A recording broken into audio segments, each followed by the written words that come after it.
Yo,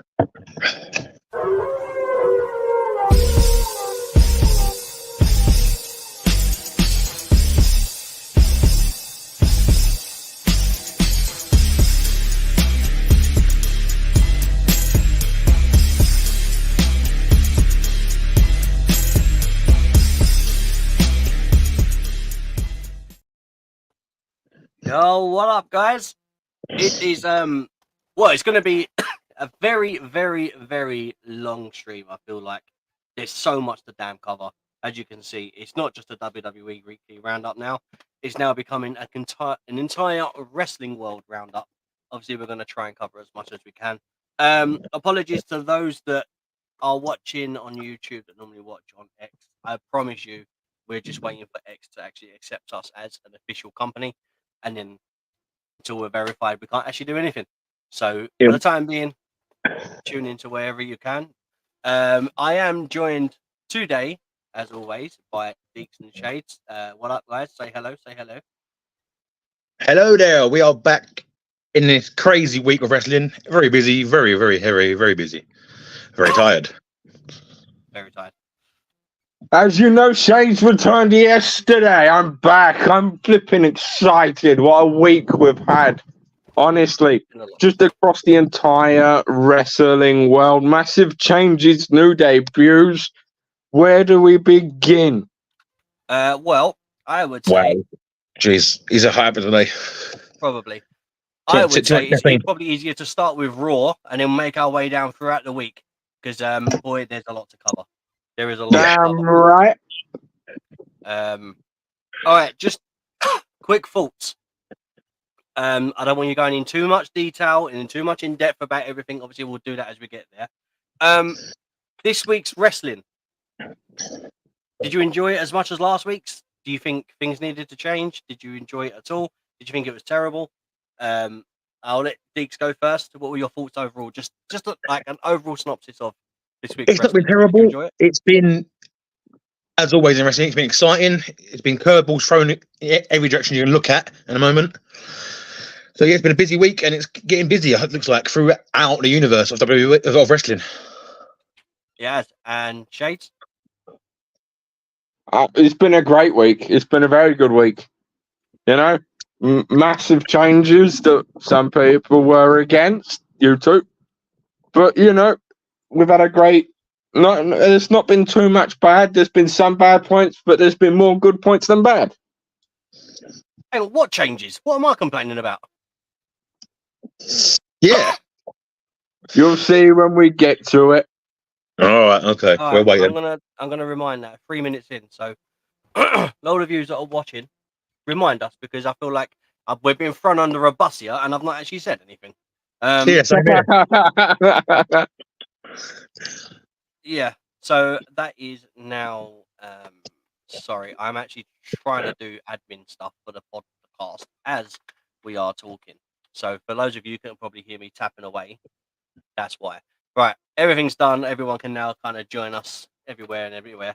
Right, man, let's get into this.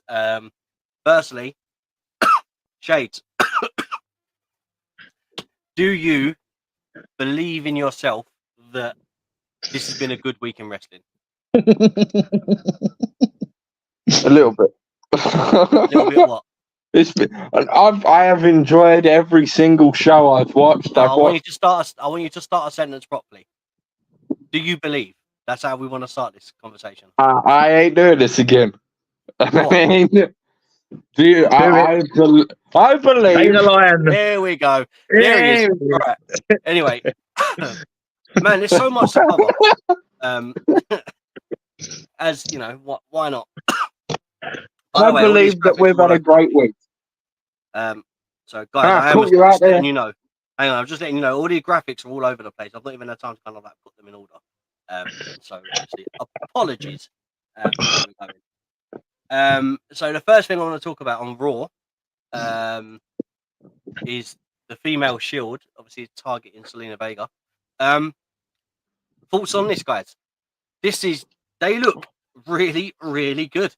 Like I'm buying into it. They've come out, they've shown a lot of destruction already to what they've done. I would say arguably already they look better than Damage Control have. And I know that's Yes. a big Yes. statement, but man, the three of them, they look good together. What's your thoughts on that, Shades? You can go first on this one. I think we needed a group like this in the women's division. We needed, to quote you, a female version of the Shield. Like, Yep. wow, they haven't been going long, yeah, but they've dominated everything. They've shown exactly, you mess with us, that's it, you're done. You know, we are powerful. Exactly that. They've done. It's been really good, like really good. So where do you see it going though? Like, do you see them just being just as a faction and that's it? Like, you know, just obviously these three being badass. Or what? So it kind of depends now. It depends. Mhm. Obviously, it depends on the creative side of things, where the company wants them to go. Yeah. But I see them as the main women's faction for WWE, for Raw. Yeah. They could can see take it. I can see it. You know, they've already outdone Damage Control, and Damage Control was the Hang on. the I will quote say, main faction. I would say the way I look at it for Damage Control, right, would be, yes, they had a world champion, and yes, they had the women's tag team champions, right? So when I say I feel like they've outshined them, I say it because these look like a faction, whereas Damage Control look like a mismatch of people. As in, we had Bayley, and then we kind of had like Skye, Asuka kind of appeared, Dakota Kai.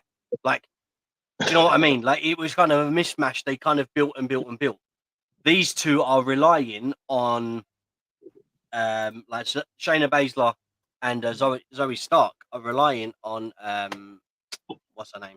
Sonya Deville. And they're looking at her like she's the leader. So this is why this feels different. And obviously the way they're dressed, they're all in the same kind of attire, and they've got the same kind of look, same attitude. This is why I feel like the way they've already started outshines the way Damage Control did. But this could go south, and Damage Control could have been a better faction. That's why I'm saying it looks that way. Deeks, I want to bring you in quickly. What are your thoughts on this? As we started with this, Damage Control were dominant when they first appeared. Yeah. But it was a surprise and out of nowhere come into it. And they was running the department of Raw or Smackdown for nearly 3 years. But ever since they had their mini split and injury concerns with Oscar, they've been going down slowly downhill. Slowly. Yeah. These guys are coming now, and these new faction, we're calling them at the moment the Female Shield. We haven't got a name for them yet, by the way, people. No. Do you think they need a name? Do you think they're going to go by an actual dominant name? Or I can see it coming in the future, yes. An actual name for their unit or group or whatever you want to call it. They've done more damage in 2 weeks and chaos they've caused in 2 weeks, and then I think Damage Control or any other group has caused that quickly, other than probably back in the day when we had Nexus come in. Yeah. Yeah. If anyone knows, if anyone remembers wrestling from back then, Nexus, which is about 10 years ago now. Yeah. I mean, Nexus showed up and just dismantled everything with tools. Yeah. Exactly so but these girls together, they're going to be a reckoning to deal with. Telling you, these guys. Yeah. They're exactly quick, aggressive, violent. Another thing, they have no care of anyone's well-being. They'll happily break bones and rip people's limbs apart easily. Yeah. So these guys are going to be these girls are going to be absolutely a force to reckon with if they get on the same wavelength, which they look like they are. Yeah, they're all ready. What are you going to say, Shades? Do you both see what the path laid out in front of them? The rivalries in the women's division that we currently have.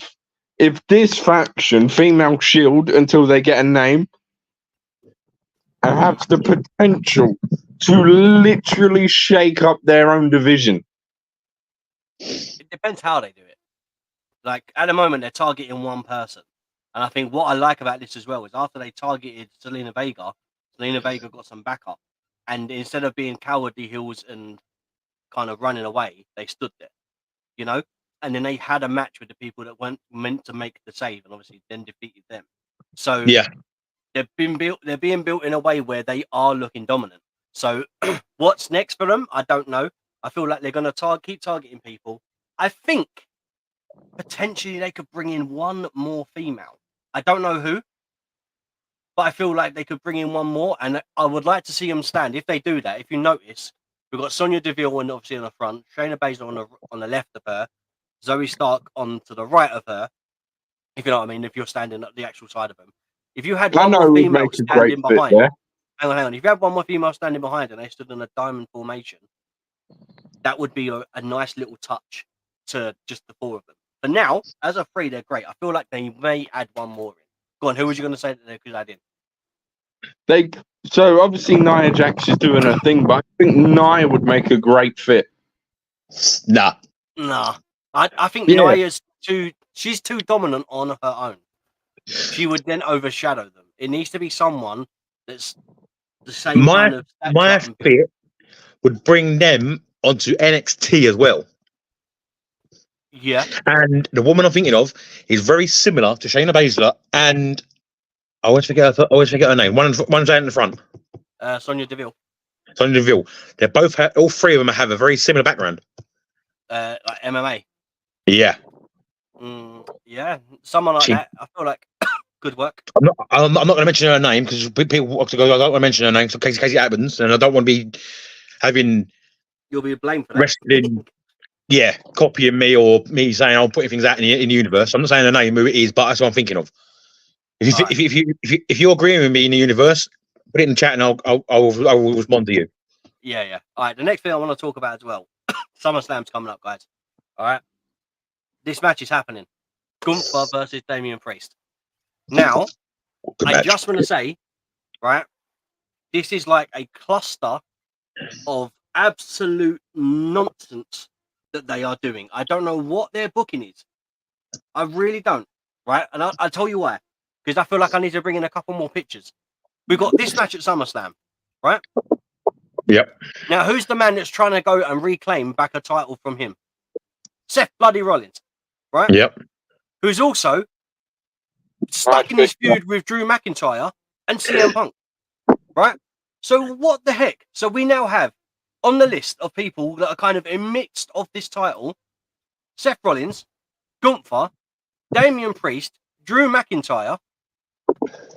Like it's just there's too many. CM Punk. CM Punk. That's what I'm saying. That was the other one. There's like four guys trying to battle it out for one title, and I think it's so damn messy, and I hate it. Come in the ring at the same time with chairs and tables. It's going to be awful. It's messy, yes, but also it's creative messy at the same time. I feel like they're building, in my eyes and what I'm seeing, a very long, drawn out battle between these five guys. Long. It's going to be centuries. It's going to be longer than Gunther's Intercontinental reign. Well, not that long, guys. Come on, that's a bit too far. So let's break it down. All right, let's break it down into sections. All right.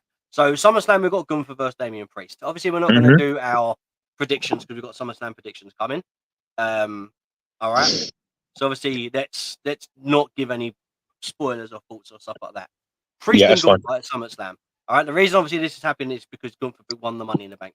Right. I'm actually happy that they're using the Money in the Bank as something. It was Money in the Bank. King of the Ring. Sorry, King of the Ring and Queen of the Ring. Because obviously Nia Jax is also put it going on the line as well. Right, against Bayley. So we've now got a moment where Gunther versus Damian Priest. So just out of curiosity, if Gunther wins, Damian Priest is now chasing. Right. So now we have another chaser. And we know Priest isn't the best when it comes to chasing this title. Okay? No. Right. So as of at the moment, we've got Gunther kind of being involved in the mix.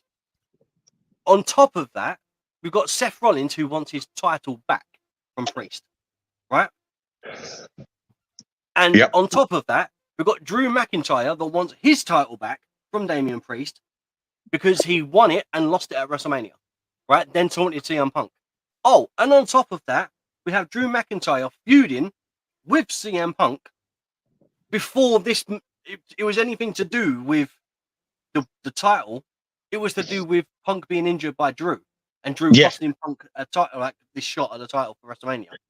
So this entire thing has got 5 people involved. Honestly, this has all been building since Royal Rumble, by the way. Yeah, with Drew and Punk, and everyone in between is kind of being added in. So but since WrestleMania, it feels very messy. Now, I'll be honest, I'm not giving it as a prediction, but this match is happening. And to be honest, guys, if Damian Priest retains and walks out, I don't think it does much for Gunther. It's a bad idea. It's a bad take for Gunther. I'm not going to say that by prediction. I won't give any prediction. I look forward to seeing it, though. I'm looking forward to seeing it, yeah. But I think it's very messy right now. And obviously, we've also got the Drew McIntyre, Adam Pearce confrontation, and then obviously a ref gets pushed, and then out comes Seth Rollins to the super kick. And man, seriously, what is going on at the moment with these 5 guys? Seth Rollins at the moment is becoming like the superhero of wrestling right now. Yeah. I mean, let's look at the superior wrestler. We had him with Cody Rhodes just before Mania. You know, I know. Performing his superhero. Don't worry, man. I've got you. Now he's Adam Pearce's Batman. So hang on. Madness upon madness. It is indeed. All right, guys. Before we go any further, obviously we do need to take a brief moment just to speak about this. If you want to unleash your potential with Rogue Energy, obviously the company that sponsors this wonderful, wonderful podcast, it is the premium energy drink that fuels your focus, whether you're streaming, gaming, working, or hitting a gym. There's no jitters. It's just sustained energy. Elevate your day with Rogue. Use the code THEHOUNDS at the checkout for 10% off. That's THEHOUNDS at the checkout for 10% off. You can use that once per purchase, but you can use it on every single purchase. Now, the what I've just read, I'm going to scroll across the bottom. As the end of this ticker finishes, you're going to see a HTTP link, and on there is our referral link. Copy that, and then you can obviously go straight to it, and then use the code THEHOUNDS, 10% off. Why do you think Shade is so hyped up? I'm sitting here drinking my favourite flavour, cherry. I have to agree with Deeks. It so far is my favourite one. It is good flavour. It is good. You know, sometimes you do these podcasts late, you need that extra kick. Drink a Rogue. Extra kick, did you say? That's what we just What I will say, I prefer the powder to the cans. They don't have a lot of cans, but they are looking to expand their can range. So if you like a decent energy drink from your fridge, be on the lookout. There might be a flavour coming out soon that you're looking forward to. Literally, Deeks went out yesterday to buy himself a fridge. I actually did. Literally to stock it up. And it's full of things like very good drinks right now. Full up. So yeah. All right, so let's get on to it. So basically, that was Raw. All right, so we kind of covered Raw in a nutshell with like the talking topics. I really enjoyed it. Now let's get on to NXT. Obviously, that was a Tuesday. We finally got the rascalz as a group. I love this, by the way. This them standing there like that is insane. It's so thick. Obviously, I didn't know how they were going to come out looking. Deeks, I know you're still trying to play a catch up on a little bit of a Slammiversary. But I won't give too much spoilers. But they did come out in in matching attire. If you want to pick up, then obviously I'll do. All I'll say is they looked great. Yeah, look really good. Sorry. So NXT rascalz versus Gallus. Yeah, sorry, Universe. I'm a little bit behind. I'm busy doing everything at once at the moment, so I'm a bit behind. Sorry. It's been a bad rush. Yeah. rascalz versus Gallus, really good. Kind of a shade of what we're going to get on TNA's Slammiversary. What were your thoughts on this? Oh, that match between rascalz and Gallus was a good match. It was backwards forwards battling. At one point, I actually thought the boys would lose the match at one point, and then they, from nowhere, pulled it together like from out of thin air and is demolished at the last minute and won the match. It was an amazing match. It was good. Yeah, High flying action everywhere, big hits everywhere. It was a good match. I mean, for me, possibly even NXT's match of the year. Really? Yeah, it was good. You wait till you see their match on Slammiversary. That's that was special. All right, so obviously we got that match going on there. Followed by something that I really liked, which was Roxanne Perez promo with Thea Howe. Or Tia Howe. I always say her name wrong. Thea Howe, yeah. This was good, man. We see a different side of Perez. And Thea Howe didn't back down, which I'm not saying she normally does, but I feel like we're getting a different side of her in this kind of this feud that's going on. And I'm really, really enjoying that. Shade, what's your thoughts on that? I am looking forward to seeing where it goes. Mm-hmm. You know, I like where it's going at the minute. Yep. And to be honest, I'm gonna pull out a Deeks. Like, I'm really enjoying NXT. It's good, isn't it? Weekly, it's very good. I was Raw and SmackDown. Like, I was all three when NXT started. Yeah. Then it kind of dropped off a bit.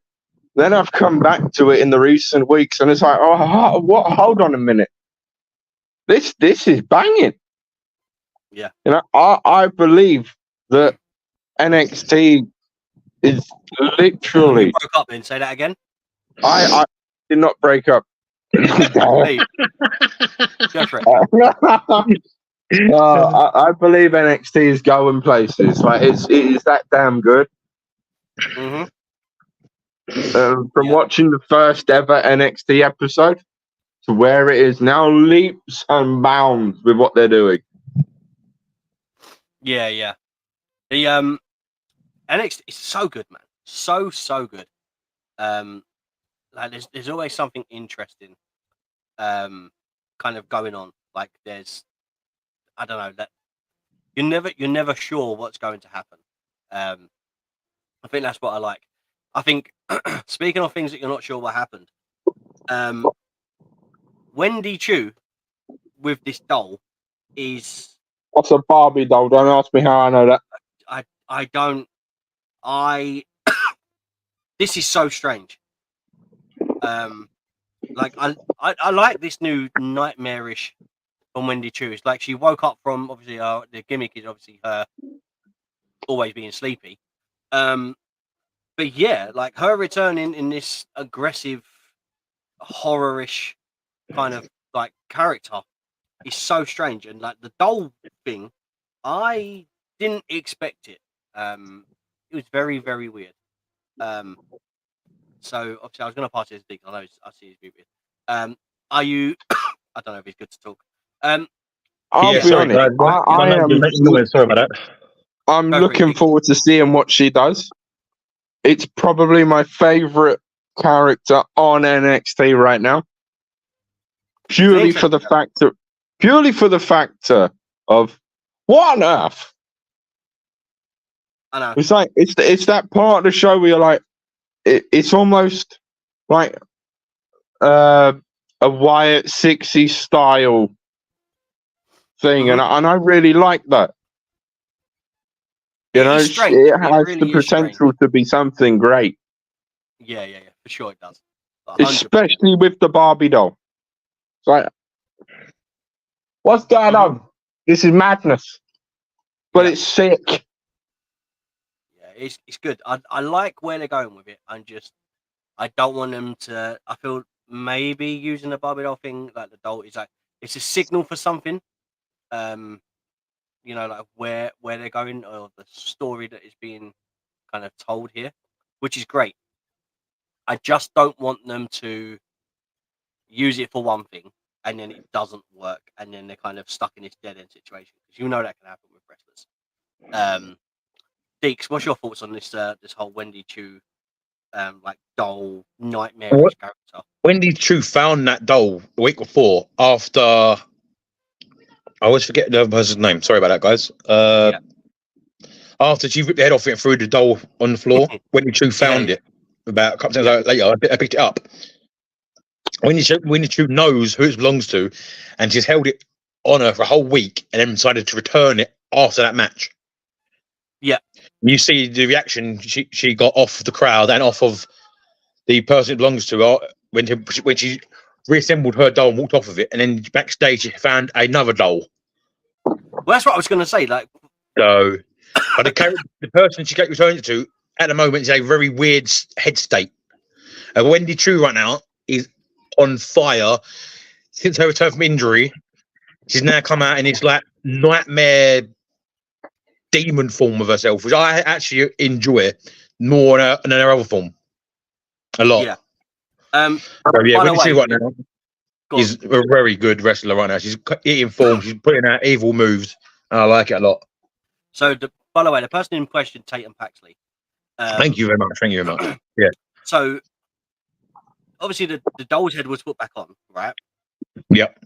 What's weird is on X, she put WWE put the video up, and then Paxley put, so this is what friendship feels like, retweeting this video, and then Wendy Chu said, "I have more decapitated dolls. ... Slumber party ? So, like, what is going on? Like, this whole... As I said, madness. Yeah. That is the only word for it. Sheer madness. But it's amazing. Yeah, it's proper... It's that unique factor that you need on the show. Yeah. I like it, though. I do like it. Yeah, Adam. Yeah, you said her name. I just got it. Sorry, guys. Tatum Paxley. Yeah, Tatum Paxley. She's got a habit of linking onto people, either people or titles. When that person or that title doesn't get her hands on it or disrespect her, she has a doll that looks like them, and she rips her head off and throws the doll on the floor and walks off. Yeah. So Wendy Chu may have lots of doll bodies that she's found that she's discarded. Can you imagine? And this could be a new friendship building here. Do you reckon this is a form of a tag team? It could be a new tag team, yes. It could be a new tag team in NXT. It could be. If it is a new tag team in NXT, with the way these two work and their current mind states, it'd be dangerous. Yeah. It's going to be interesting to see where they go from it. I am enjoying it, though. Because I've seen on NXT that woman rip off at least 4 doll heads. There's just doll heads floating everywhere. It's, yeah. Yeah. All right, let's get on to obviously something that's onto SmackDown, and then we'll cover AEW and stuff. I want to cover WWE stuff first, then TNA stuff, or AEW stuff, and then TNA stuff, obviously, because TNA was at the end of the week for Slammiversary, and obviously AEW, there's some talking moments, but on Collision. So obviously I want to try and cover that as well. So let's go down in that order. All right, so SmackDown. Cody comes out, he does his thing.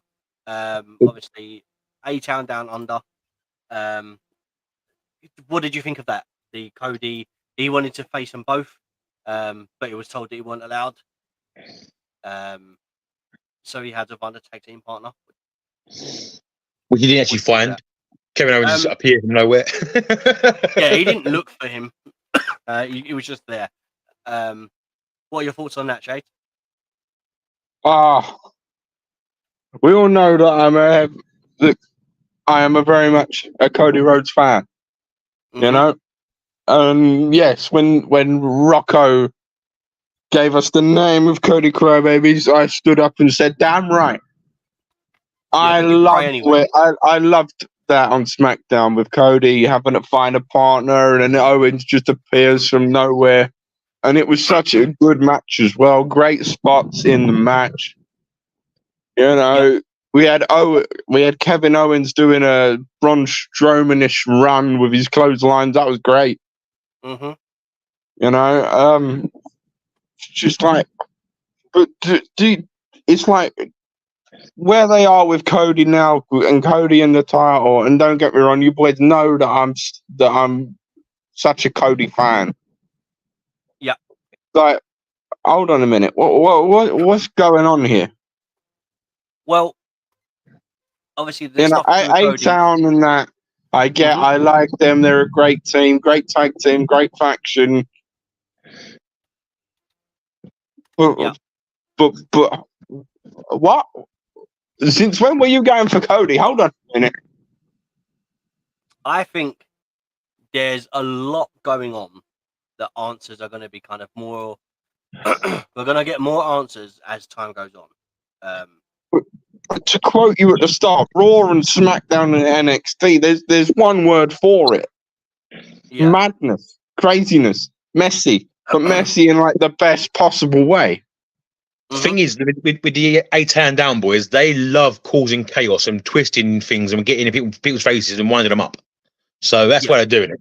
They love causing problems. If for anybody and everybody, they don't care who you are, champion, challenger, a nobody, they don't care. They will get on your skin just in front of it.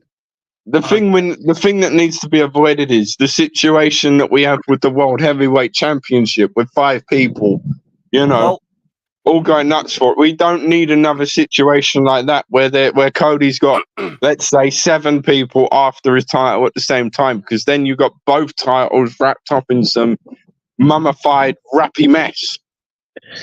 Yeah, it sounds bad, but it's also time good for us because it builds multiple challenges along a long line. Instead of one challenger in 8 weeks and then another challenger in 8 weeks.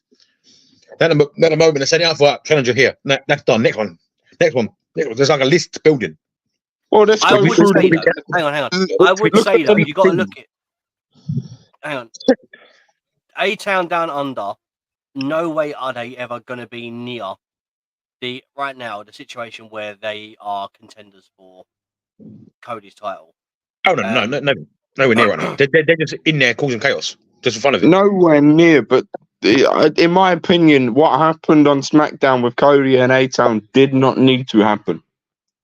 It did. It needed to happen for a reason. Well, we're going to have to wait and see what the next SmackDown brings. The thing is, A-Town Down Under like causing chaos. They like causing mayhem. They like getting in people's faces. They like getting under people's skin. Let's see what chaos they cause at SummerSlam then. That's just them. They like being center of attention. You know, they're both young guys. They're both ego. They're both confident. They like getting in people's faces. They like stirring the pot. They like making trouble. Yeah. Well, they're not there trying to get a title match. They're there just to cause problems. No, but there is story behind A-Town Down Under, right? Oh yeah, there's story there, yeah. So remember last week on SmackDown, right? Cody was in a match, and then A-Town Down Under got attacked by Jacob Fatu, right? So that is, according to them, that's Cody Rhodes' fault. Yeah, not the Bloodline. That's Cody's fault. Yeah, right. Which is why they had a bone to pick with Cody, which is why they attacked Cody. So you got to remember that. So there is something behind it. Oh yeah, there's a reason behind it, but I get that. I do. But how stupid do they have to be that they think Cody's gone over to Fatu and gone, hey, run in and hurt them? They're looking at it as they aren't strong enough to go after the Bloodline. There's 2-on-5. However, 2-on-1 against Cody, they're more likely to, in their minds, they're more likely to get the better of him. Yeah. So that's why they went that route. It's not about. I would have made the match of Fatu and one of the other Bloodline members and have a tag match instead of what they did with Cody. Yeah, but they don't want to have a match with the Bloodline. They want to attack Cody on a 2-on-1. They want it in their favor. They want a number nine. They want their advantage. If it's the other way around, and it's 2 members, because obviously they do. If you and Shay, at that point, then stick all 4 of them in one in one you're corner missing. and the Bloodline in another corner. 4 of who? So I have A-Town and Rhodes and Owens in one corner and a Bloodline in another corner and settle your damn differences. No, but you're missing the point, man. I'm not missing the point. A-Town down under do not want to get involved with Bloodline at all. They don't want to be they're involved. afraid of the Bloodline. Right. Like Exactly. everyone else is. At that point. That's the point, man. They are afraid of everyone. So if they can go a 2-on-1 against someone else, right? Then they're going to do that because the odds are in their favor. 2 people versus 1 Cody Rhodes. To them, that's better odds than 4 people on those 2. So they blame Cody. They don't want to be involved in a bloodline. Last time Austin Theory was involved in a bloodline, he cashed in his money in the bank and they prevented him from winning. Yeah. So he doesn't want to do anything to do with bloodline. So that's why they went after Cody. They put the blame on Cody. Leave my baby boy alone. Well, unfortunately, I'm not going to leave him alone, mate. He's a wrestler. And he's a popular wrestler as that, and he's at the moment holding gold, which every other wrestler wants. So not leave him alone. He's going to be in the trenches every damn week, getting his butt kicked. We'll discuss that at the end of the this segment. All right. So the next thing, so Tiffany Stratton's briefcase is broken. Broken. It's demolished. I enjoyed this. I really enjoyed this. At least we know. This is pure fact now that we know there's a pen and a contract inside the briefcase. Yeah, no. Yeah, well, there is that. It's always been in there. No one's ever seen it. I will say, though. Breaking news, we've seen it. I will say, this was done. Obviously, we know that things are done intentionally in storyline and stuff like that. But the reason this was done was people think that she was going to have a custom briefcase. Now, if you remember, for a long time now, the briefcase has just been white and gold, is it? Or green, or whatever color it is? I think it's green, I think. I'm not sure. I think white, Damian gold, Priest and had the green. purple one. Damian Priest had the purple one, obviously. He was sending your money in the bank. But there wasn't a big deal about him changing that. He just changed it. Obviously, Tiffany Stratton changing her briefcase, I think they wanted to turn it into a story. And obviously, at the moment, if she doesn't have the briefcase, then I guess from Bayley's perspective, SummerSlam's coming up. You don't have a briefcase, you can't cash in. From Nia Jax's perspective, it's also the case of you don't have a briefcase now, so technically you can't cash in. So there's a thing of if you don't have a briefcase, you can't cash in. At the same time, this is a way for Tiffany Stratton to get a custom briefcase. I think it's going to be like, if I remember rightly, in the press conference after Money in the Bank, she said about like making it all sparkly and like jazzy. So I can see them going with like a pink briefcase, which is why obviously they had to destroy the current briefcase. But yeah, this entire moment with Bayley and obviously destroying it, really, really enjoyed it. I thought it was great work. What are your thoughts on it? I enjoyed it. I thought it was great. When Bayley come out, go get your briefcase and smashed it up. I thought it was great. I loved it. Yeah, I really liked it. Shades? I loved that moment of finally the briefcase opens in not the way I thought we'd ever see the case open, but the fact that she's just smacking it, and then it opens, and she steps on it even more, and then she picks the case up, and the contract and pen are just laying there on the floor. Yeah. Cool, Bayley, pick the contract and pen up and leg it. I mean, she could have done. I think that's the only thing that I would take away from it. It was a great spot, but it would have been so much better if she would have picked the contract and pen up and say, right, well, you can't never take my title if I've got the contract and pen. It's happened in the past. Get that, but the Money in the Bank has been stolen in the past. Yeah. And discarded and damaged. Seth Rollins. I think it was Cody that threw Damien Sandows in an ocean or in a lake thing. And so there has been like things like that to destroy it. But I think as long as you have the briefcase or the almost. The thing is, the briefcase isn't important. It's the actual you've been called it, so it doesn't matter. Yeah. The thing that's important is the contract is inside. always replaceable. You know, the Um, briefcase and the contract is replaceable. So the ink and paper.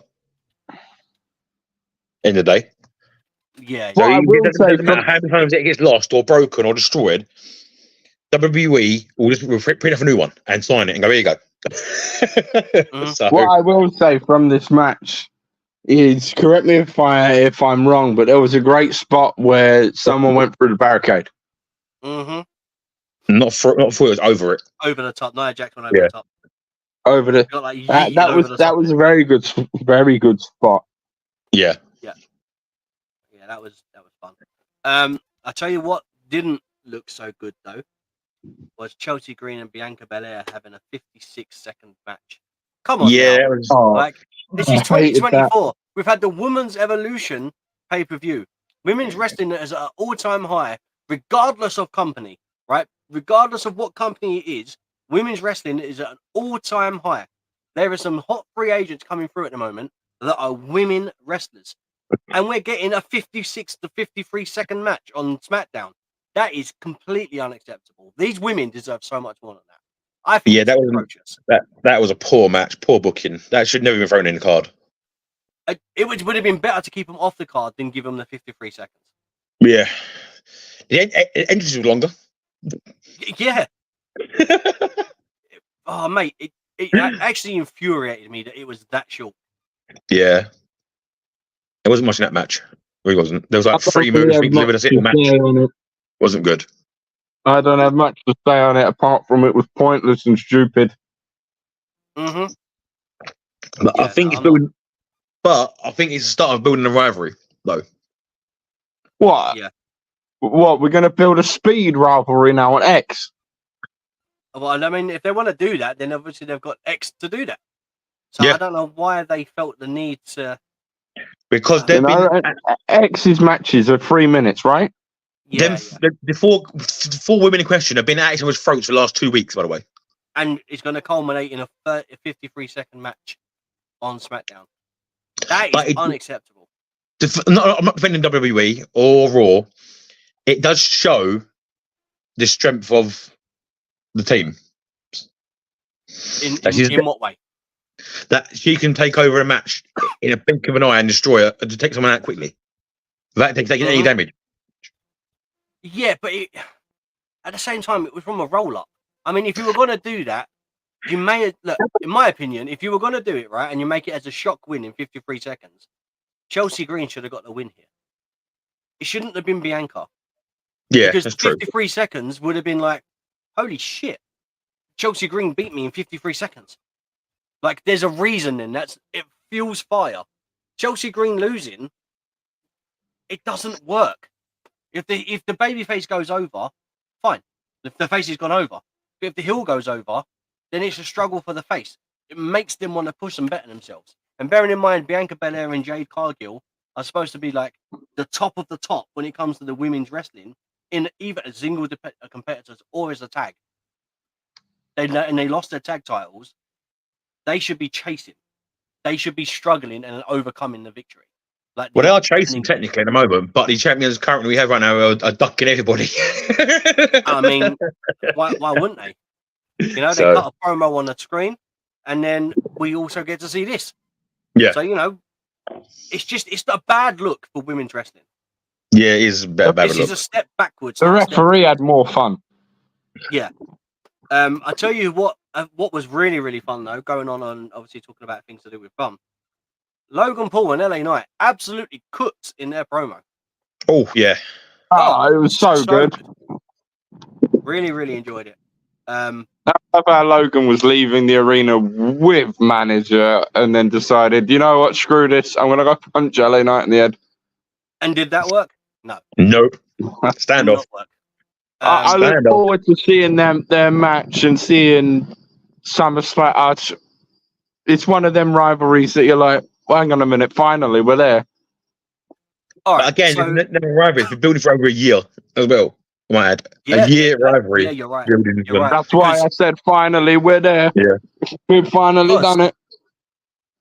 you know, as Diggs rightly says, it is over a year because obviously this was building a Money in the Bank last year. Yeah. Like, it's been over a year now. So, Yep. you know, like, can we Not get to over this? not to attack Logan Paul too much, but I swear we said recently, whether it was you guys when I weren't here or when I was here, Logan's defended his title like 3 times. Yeah, so bad. this we had me and Deeks had this conversation last week. It Yeah. was so in the time that Logan's had the title, if I remember rightly, It was 3 defenses. He's had 3 defenses and I think 5 matches. Yeah, that's bad. That is so bad. That is poor. As I said, when we discussed this originally, this is Roman Reigns-esque at the end of his title run. Right. Well, since I weren't here, give me a minute to just share my opinion on Logan Paul. Now, where I stand with Logan Paul is the boy has so much going on in his life. Podcast, Prime, you know, whether you like him or don't like him, fair enough. Mm-hmm. He's doing great things for himself. You know, he's taken a drink company and turned it flipping global. All right. You know, and then you throw him into a wrestling ring. Mm-hmm. Hold on a minute. You have that much talent. You know, everyone was shocked with Logan's debut and how good he was. You're telling me that in over a year, you can only appear 5 times? All right, so let me give you the breakdown of where it was, okay? So Logan won the United States Championship on the 4th of the 11th, 2023 at Crown Jewel, defeating Rey Mysterio, okay? He then defended it at the Royal Rumble against Kevin Owens. It was in the Elimination Chamber qualifying match. Title wasn't on the line. That was on a Smackdown. He was then in the World Heavyweight title Elimination Chamber match. Right? The title wasn't on the line there. He was then at WrestleMania XL. He defeated Kevin Owens and Randy Orton. And then he went against Cody Rhodes at King and Queen of the Ring for the Universal Championship. His title, the United States. Right? And the only other match he's done is the Money in the Bank Triple Threat qualifying, which Logan Paul defeated LA Knight and Santos Escobar. And that was the so hold on, with what you've said is he's only defended the title 2 times. No, he's defended the title. So he won it at Saudi, and then he's had 1, 2, 3. So wait, 1. Yeah, 3 title finishes then. 1, hang on. 2. Yeah, no. So he's defended it twice, won it once, defended it twice, and since he's won it, he's had 1, 2, 3, 4, 5, 6 matches. So 4 of the matches out of the 6 matches, 4 of them have had nothing to do with the title, and 2 of them have been to do with the United States Championship.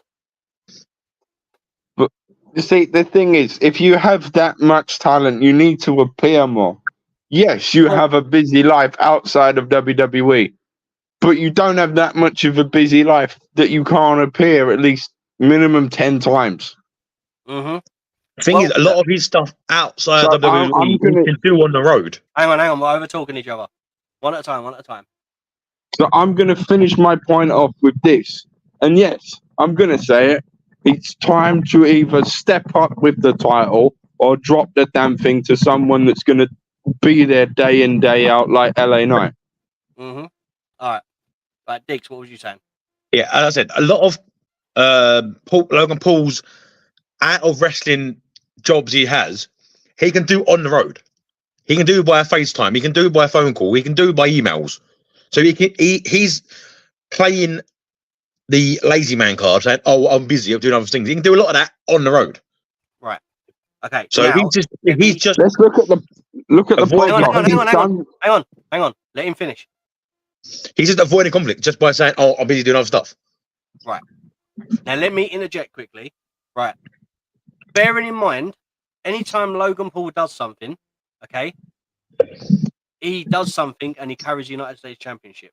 Whether he goes on a red carpet, whether it's a Prime deal, whether it's when he's at a show, when he's doing his podcast, that United States title gets viewed. Okay, every single time that United States title gets viewed. Now, this is the downside. The upside is it's getting loads of eyes on that title. Okay, the upside is it's getting loads of attention and maybe it's bringing people in. The downside is this: it's getting viewed in the mainstream media, but it's not getting viewed in the wrestling media, which is where it needs to be shown as well. It's being overshadowed in one area and not the other. The problem with Roman it was being showcased a lot. Oh, when Roman had the World Heavyweight Championship, the Undisputed Championship, right? When he came out, it was a big deal because he carried it, and obviously it was building his legacy, and to become like the longest champion in the modern day era of wrestling, right? But because he done that in wrestling first, and then took that onto shows like Jimmy Fallon, onto shows to do with Logan Paul on other podcasts, when he had that title, it was Roman and the title. Okay, it was Roman's title. In this predicament with Logan, it's like the title and Logan. It's not the other way around. It's not Logan's title, it's WWE's title, and Logan has it. They need to adjust that.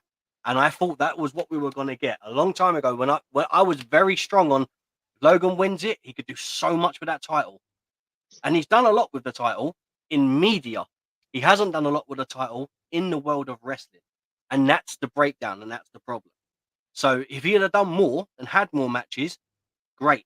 But obviously, if he's been signed and he's got, like, let's say he has 10 matches a year on his contract, they can't just use 10 matches and put him on SmackDown weekly. Because then after them 10 weeks have been up, the dude doesn't need to be seen till the end of next year. So they're having to, like, strategically do that. So they've shot themselves in the foot with this. That's the problem when you have someone that's a very busy person get injected into the world of professional wrestling. You're there for the long run or you're not. And that's the problem. Right, so who was going to reply then? I'm not disputing that he's not a good champion or a good wrestler. He's got talent coming out of his wazoo. Oh, yeah. You know what I mean? He's got the skills. Yeah. He can, as I said a few minutes ago, he can do everything in his other life on the road to WWE.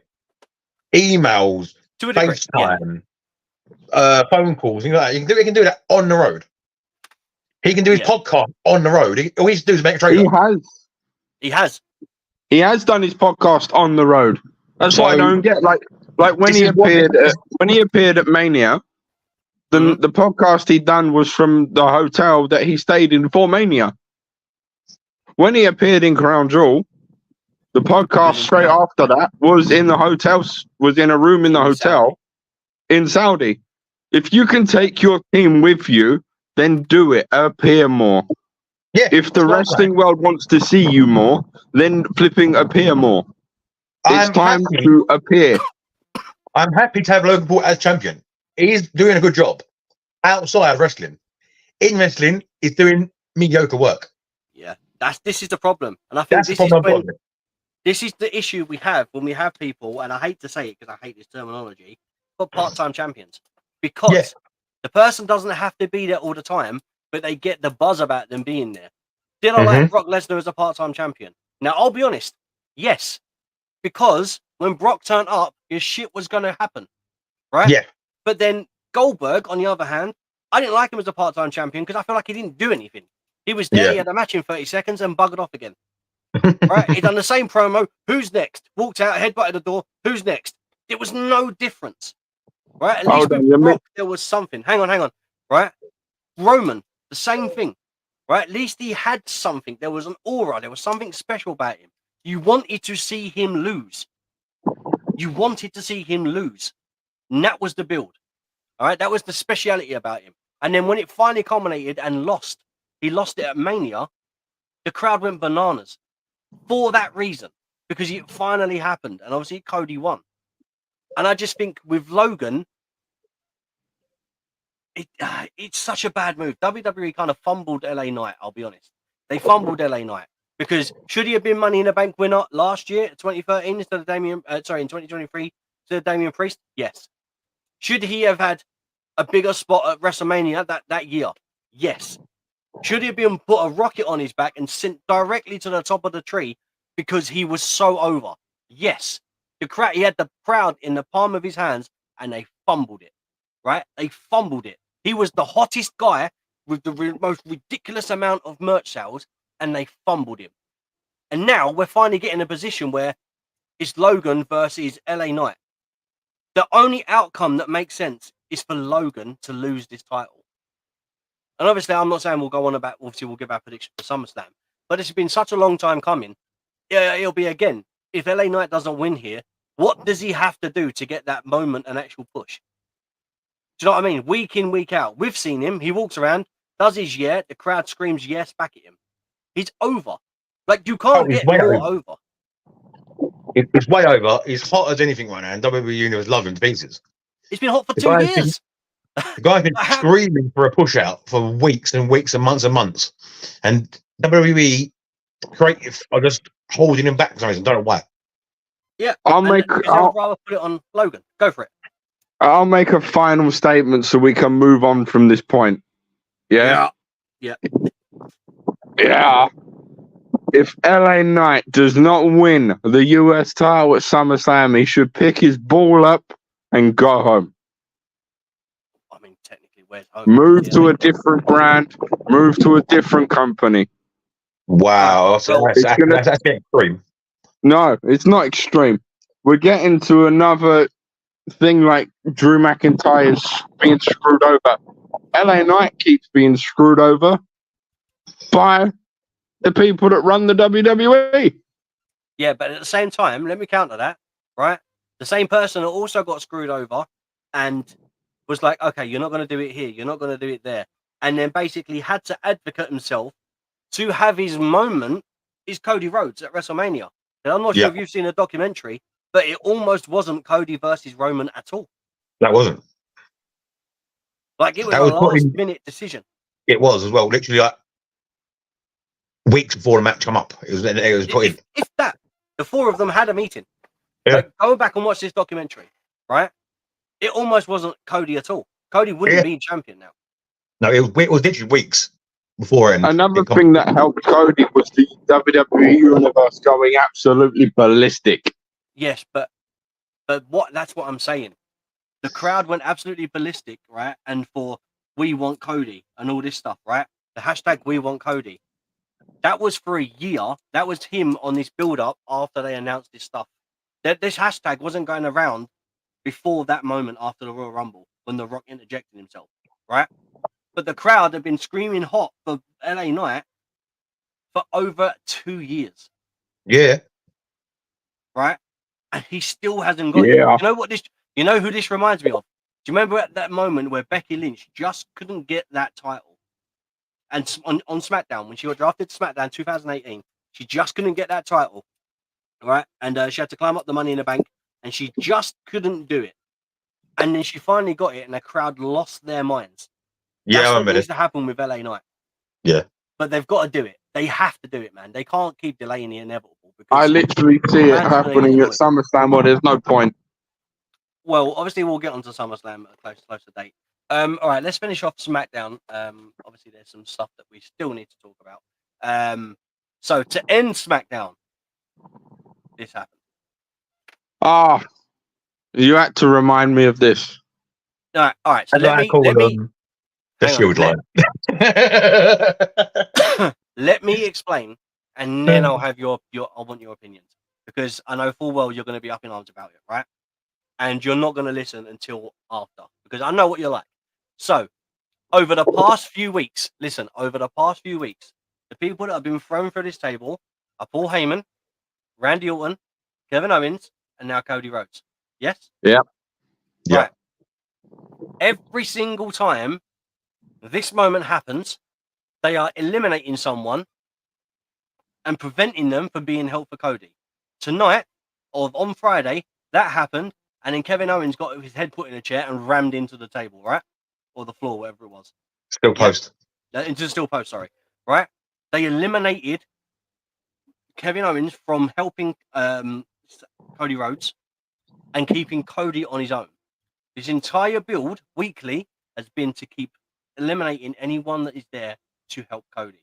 Started with Paul Heyman in getting rid of someone that wants to be the advocate and to speak some sense. So they get rid of Heyman. Then it's Randy Orton. Let's get rid of Randy. Then it's Kevin Owens. Now we'll get rid of Kevin Owens, but we're going to do it this way. Oh, and on top of that, we're going to throw Cody through so he knows what it feels like. Anyone that is associated with with Cody Rhodes currently is being battered by this new bloodline. The entire build makes sense because it's going to get to a point where there is no one that wants to come out and help Cody, and Cody has to do it on his own. That's when we have either a Roman Reigns return, we have the Motor City Machine Guns return, we have Jimmy Uso and Jey Uso come out and help. That's when we have this big. That's what I was about. That's what I was thinking. Like, is there one person left, like to help him right now? There has to be exactly, right. So there has to be this build. All of this stuff, as shitty as it looks, and it's boring, is getting repetitive at the end of every SmackDown. This is what this is building to. Okay, so they're taking away anyone there that is an actual threat to them and keeping Cody on his own. That's what this build is. Now, I really like this build. I like the way they're doing it. I think it's interesting, but you have to look at it from that way. If you look at it and go, oh, it's repetitive, it's boring, you're not seeing the bigger picture here. No, okay? I agree. They are doing exactly what you say they're doing. They're destroying everybody around Cody Rhodes. Now, and I just said in the middle of your statement, there's one person left to help him, and that is Jey Uso. Yeah. So if Jey Uso comes back and they do that, they get rid of Jey Uso again. Now, imagine this. They've got rid of Jey Uso. Let's say Jey Uso comes out and is the next person, right? They get rid of Jey Uso. Who's next? Anyone that's associated with Cody. So what? Yeah, the other one's Jimmy. And Jimmy's going to look, it's busy at the moment trying to do other stuff. Well, Jimmy's the one that's injured. He got taken out by, right? So it'll be Jey. If Jey comes out and helps, then what? So then we're kind of missing a name here. Seth Rollins is kind of linked with Cody a little bit. Yeah. So if Seth comes out and helps, come out and help Cody right now when he's in the middle of a fatal 5-way battle. You know what I mean? I understand you can put your fingers in many pies, but too many pies, man, you can burn yourself. Yeah. What I'll say is, I really am liking what the Bloodline Shield line are doing. Mm-hmm. So am I happy to see Cody be put through an announce table? No, because I like Cody. Was it an amazing moment? Yes. But I think now it's going to get to a point where it's not. Yes, it's repetitive, but it's needed currently. But we're going to end up getting to a point now where it's like, right, you need to do something next. So I would say the next pay-per-view coming up, August 3rd, is SummerSlam. All right? I think something will happen on SummerSlam. After that, we get Bash in Berlin, August the 31st. Right? Which is like kind of how it was Clash at the Castle for us. So obviously they've got one in Berlin. So it's like a glorified house show. Kind of like one of those. After that, the main WWE one is Bad Blood, followed by a Crown Jewel, followed by a Survivor Series.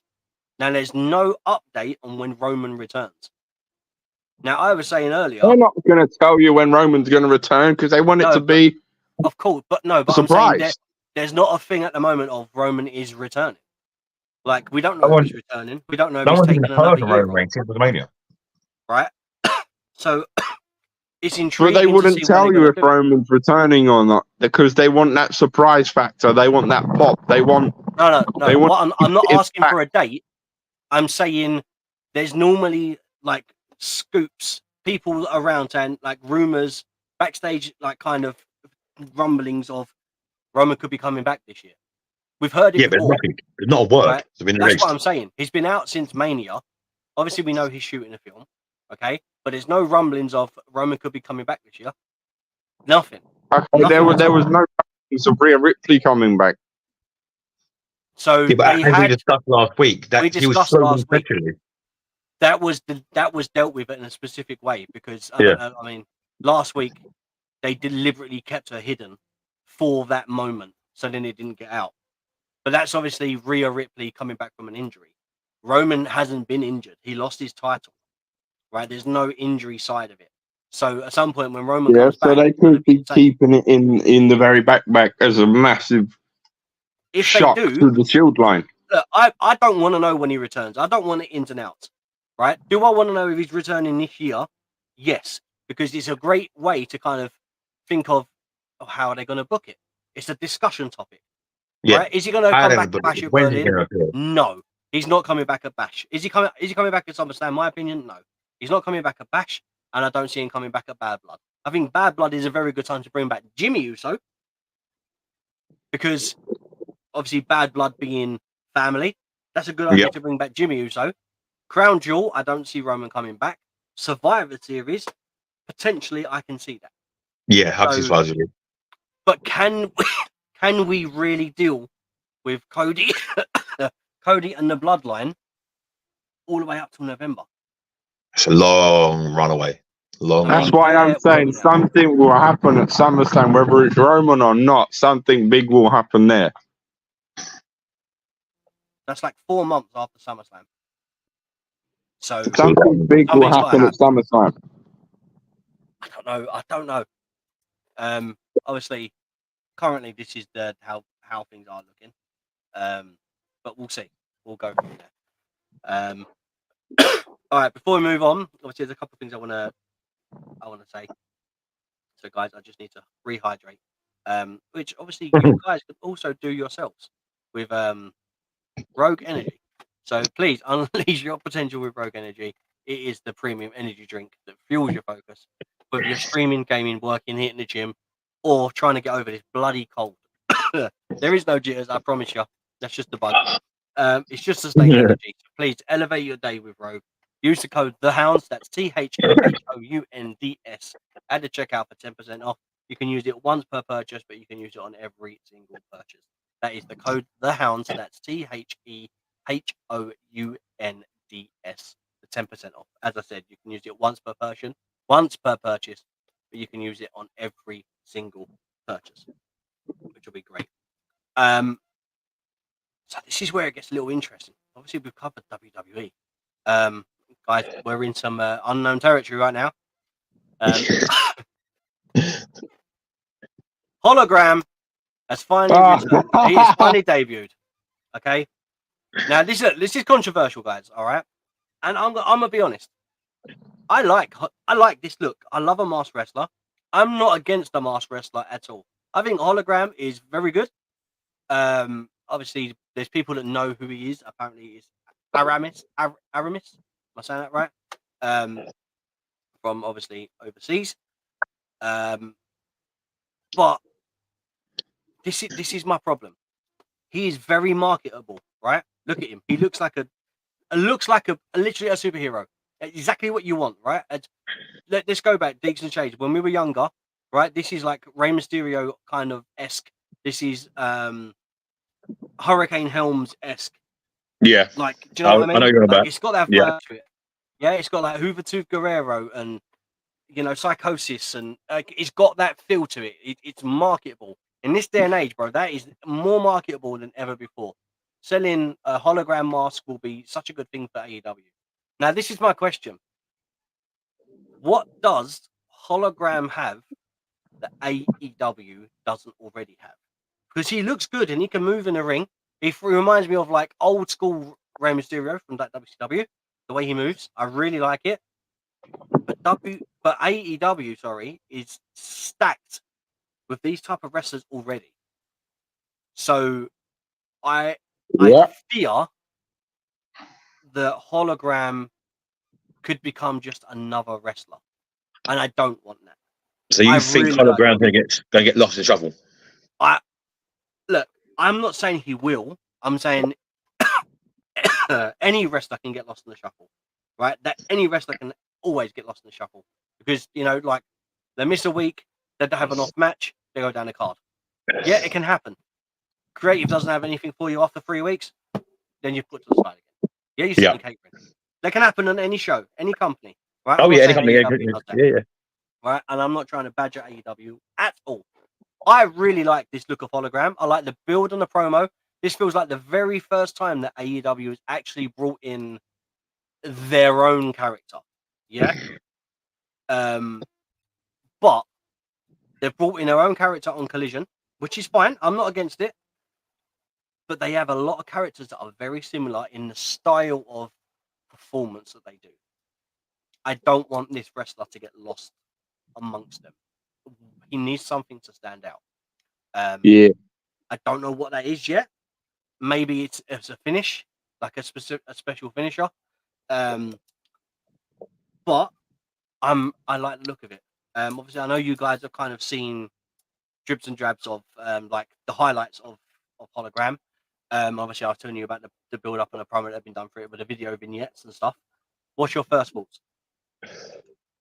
I like the idea of hologram. Don't get me wrong. It's very good for AEW what they're doing, creating someone like this. It's special. Now you need to keep it special. Yeah. You have so many guys on your roster that can do the exact same thing. Mm-hmm. Now make him special and keep him special. Okay, my question is, how do we make him special? How does that's the thing I don't know. It's hard, Other than really him having a glow in the dark H, I don't know. That H is really cool, by the way. It's very nice. I love that little build up to it. All right, Deeks, let me come to you with see if you've got like a Tony Khan mastermind idea. If you've got wrestlers that can do the same thing, how do you make this one? How do you make him different? What is it you got to do? It's very hard with having a luchador styled wrestling background throughout your company. It's very awkward. Mm-hmm. Make one luchador special. I mean the word luchador loosely because a lot of wrestlers do now high fly when they shouldn't necessarily be there. Yeah. A lot of the big guys now are starting to become high flyers as well.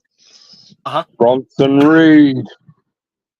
My point exactly. Thank you very much, Shades. Yeah, that is a very good chat. Even PTO. What I will say is a man of Bronson's size, very talented in the air. Yeah. I want to stay on topic with. I know it's obviously a comparison, but I want to stay on topic with hologram.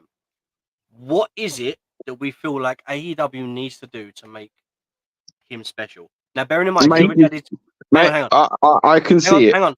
He's already had his vignettes, right? They've done vignettes for him. They've had a nice build for that. They've been produced really well. The entrance, very nice. The cape with the glow in the dark H, obviously that lights up, right? The way he's betrayed, the entirety of his entrance, the ring presence, everything about it. They put him with a bigger guy so the bigger guy could handle his moveset. They've done everything they can to specifically show that he's something special. Now we've seen that he's something special. How do we keep him special? It's very awkward. Next step? It's very hard. Very awkward. The only thing I can think of if you bring that graphic back up, give him a glow in the dark H belt buckle. Yeah, but that's it. A belt buckle ain't gonna make him any more special. Other than that, there's the only way we're going to get an answer to this question is that we have to wait and see what Tony Khan produces. Yeah. The only way that is the only answer that any of us can come up with right now is we have to literally watch AEW to see what hologram is going to do. All right, hang on, Diggs, go on, give me your thoughts. The only way AEW can make hologram any type of good luchador, they have to try and copy the Rey Mysterio model. Yeah, but that's already done. That is not easy to copy or duplicate. Now, Rey Mysterio is one of the best luchadors in the world. He's been going for over 20 years. Yeah, if not longer. Yeah, I agree with you. In my opinion, Rey Mysterio. But that's the model you've got to try and copy. Rey Mysterio is the luchador. He's number one. He's top of the list. By anybody's list, he's top of it. Yeah. You put a list out of the top 100 luchadors in wrestling universe. Rey Mysterio is going to be top 4, 5 easy. Yeah, if not top. Maybe number 1 easy. In my opinion, that guy is legendary. He's been everywhere. All right, but how do we? The only way hologram will be known anything like Rey Mysterio if they try and copy the Rey Mysterio look and mold, which is he can defeat anybody at any time, any move. All right. Now, let me ask you this, okay? Now, I specifically want to ask Deeks this because he watches something in particular. I'm not saying that you don't, Jade, all right? But obviously, Deeks has got his favorite when it comes to certain things, okay? I'll ask you after. Now, we've got a guy that moves really quickly, kind of has something to do with a contrast when it comes to like moving, right? He's a hologram, so he's not always there, but he is there, if you know what I mean.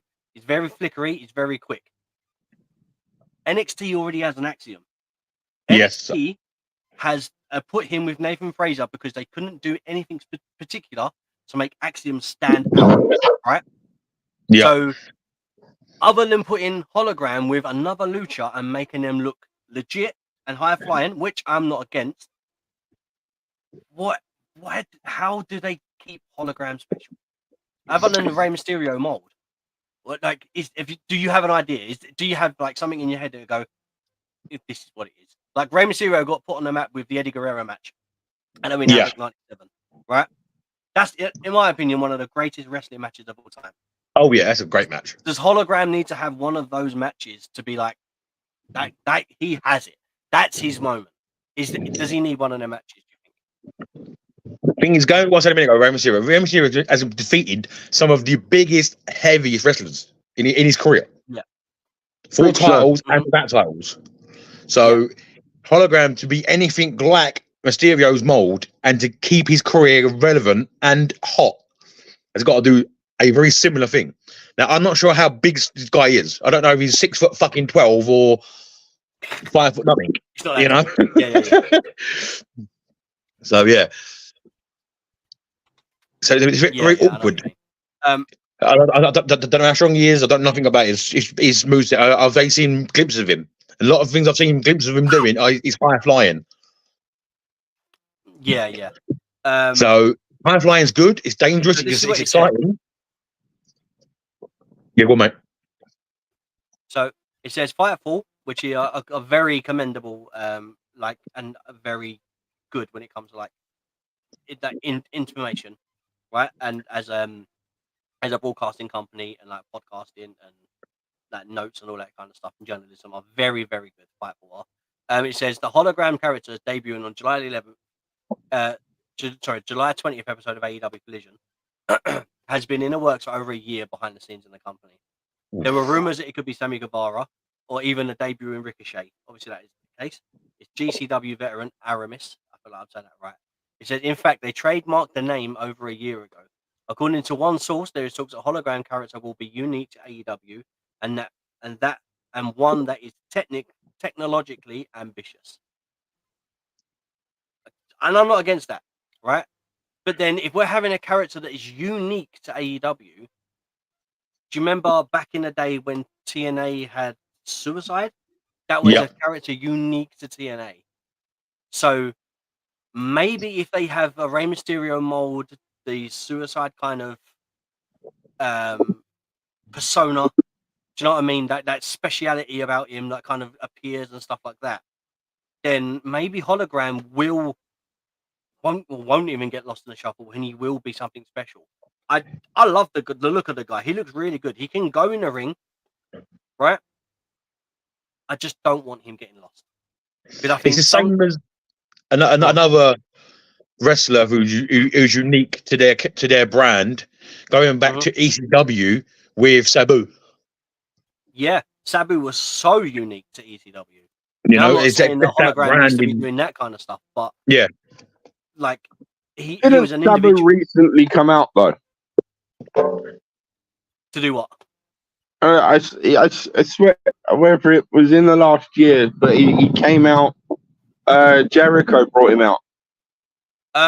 Sabu done something with in AEW last year, so he's been around the company.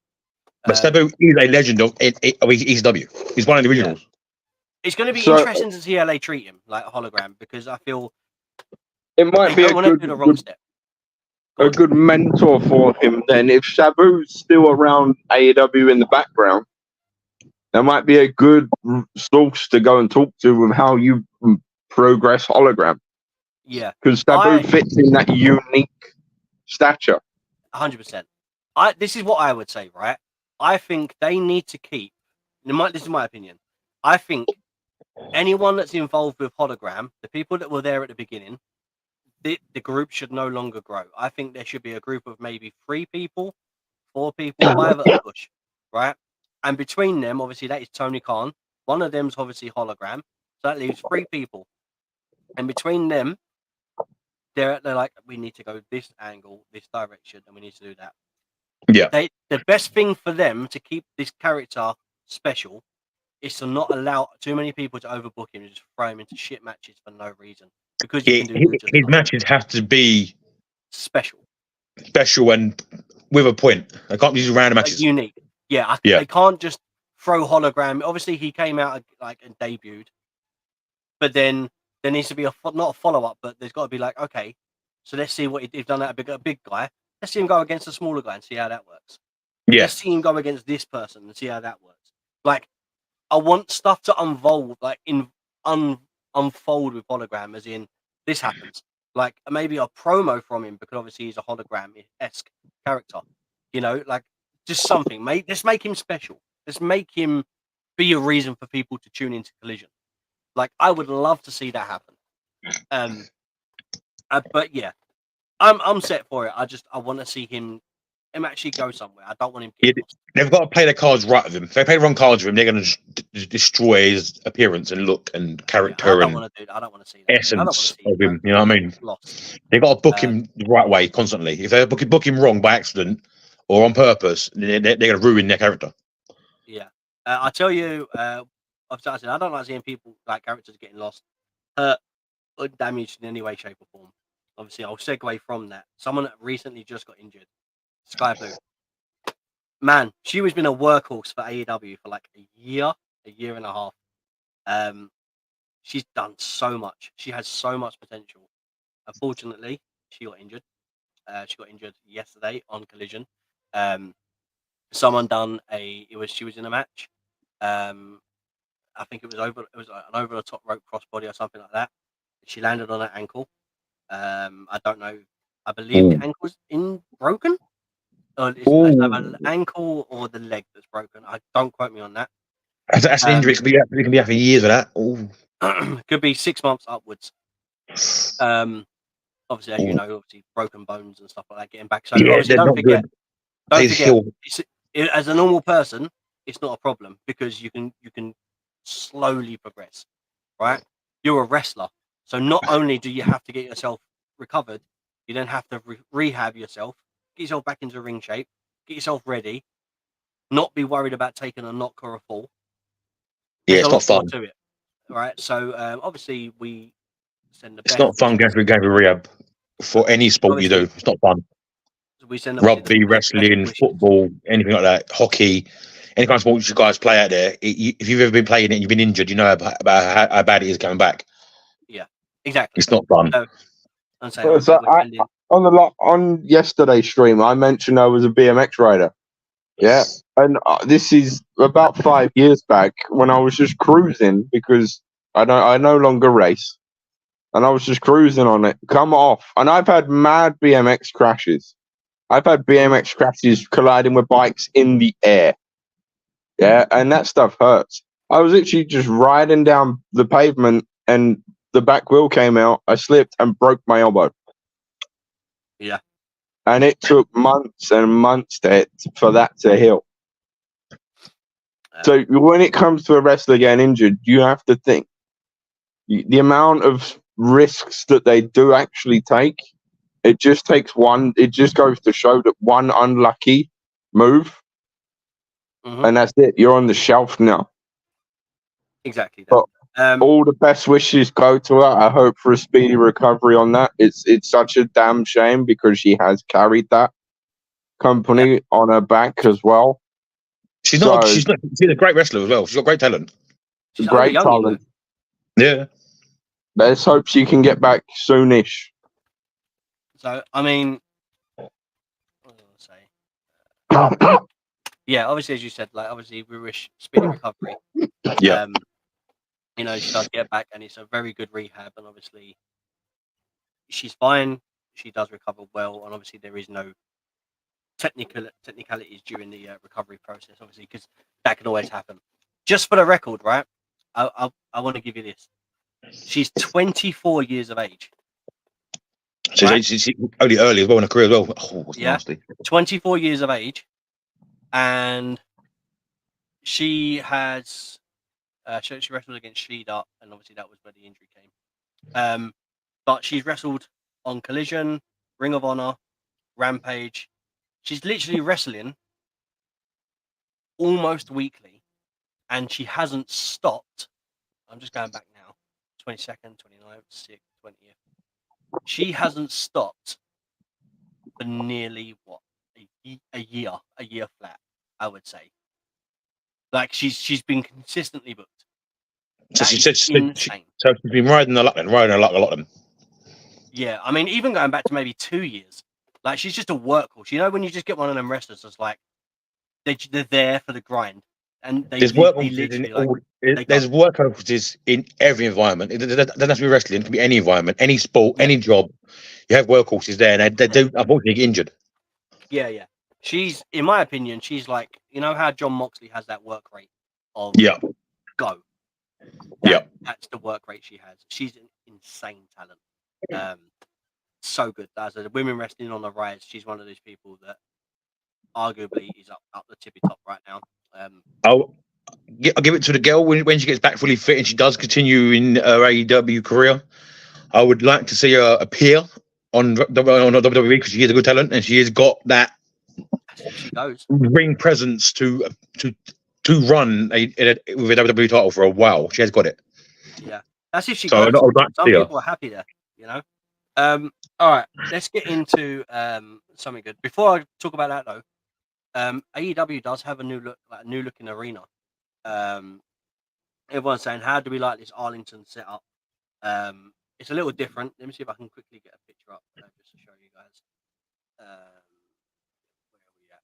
Yeah, we're not too long into the episode either, so it's still going well. So obviously this is the Arlington setup. Apologies, it's not crystal clear. Obviously you can see the collision sign at the back, ramp walking down, ring in the middle. It's a smaller arena. Okay, but they've packed it out. Immediately, I get old-fashioned TNA vibe. Yeah. Diggs, what are you thinking? I think I like it when wrestling. Any wrestling in a small arena because you get a better vibe, better buzz, you get a better feel from wrestlers. I think that's my opinion. I've watched wrestling in arenas from 150 fans up to 30,000 fans. You know, and I do prefer small arenas because you get a better buzz, better atmosphere, better communication with the wrestlers. I find in a small arena, and you do with big arenas. Can I inject real quick? Yeah, go for it. Now, last year was last year, wasn't it? Last year we went. When did we go to the live show, boys? It was last year. It was last year. Yeah. The sheer amount of noise from 8,000 people it was a small arena. Mm-hmm. Have a guess how small this is. It was such a great experience, and you was close to the ring, but you wasn't too close. You could see everything. Like reading people's comments from the event and how on the actual arena site, people commenting, I could see everything from where I was. Yeah. And these are people that are sitting up in the rafters, sitting on, ringside. We was by the ramp, but even where we was, you could see everything. The entrance to the whole match, it was great. Yeah. And the sheer noise as well was brilliant. So I think I'm with Deeks there. I prefer 8,000, 10,000 and smaller. Have a guess how big this is. 500, maybe 1,000. I'm going to say 3,000 to 4,000 people with my picture. I'm going to say you're close. 2,500 seated. Yes, we weren't far off. Let's say roughly 2,000. Right. So I've been saying for a while now. Go on. Atmosphere in there would have been loud. Insane, right? Especially when you're there. I've been saying for a long time. One of the biggest issues with AEW, and I hate this tribalism crap. It pisses me off to no end, right? People moan that AEW has a bad fan base when it comes to these live events. However, they make a lot of noise and they show up. So explain this to me, guys. They go to a smaller venue, right? Because they can fill it and make as much more noise as they can. It's acoustic anyway. It's going to be loud, right? It's an esports stadium, so it's for gaming. So it's portrayed and built in a specific way, right? And now people online are moaning that they've only got 2,000 fans in attendance. I just don't get it. How can you moan that they're not filling the stadium? Hang on. How can you moan that they're not filling the stadium? And then when they fill a stadium, the same people that were bitching about it are now bitching that it's too small. Like, there's a double standard. No matter what AEW does, they will never win with fans because all people want to do is shit on them. And I absolutely hate it. It winds me up so much. But going on another point, ECW booked out the same arena every week for 7, 8 years. The bingo Have a arena guess how many that for was. years. Have a guess how big that was. Stadium, that arena was tiny. Guess that was no more. That was no more than probably 1,000 fans. 1,300 people. Yeah, and that was booked out every week, and they had epic matches in there every week, and it was the atmosphere in there was always loud and popping and craziness every week. And no one in the universe that I know about moaned about that. Yeah, back then people didn't care; they just wanted to see wrestling. Yeah. Nowadays they have to have an X amount of fans, otherwise it's not a good company. All that bullshit. Hold on. Let me interject myself real quick here. AEW was not long ago in London. Yep. Then they smashed it in Wembley, and they had how many fans? 8. It was a ridiculous amount. Hang on, I'll give you the exact number. Huge amount. It was 72,265 people in attendance. And what annoys me is people are still moaning that it weren't big enough. I'm like, hold on a minute. What are you on about? You're moaning that 2,000 is not big enough. Fair enough. But you can't moan that 72,000 in Wembley is not big enough. I don't get it, man. They're toxic fan base.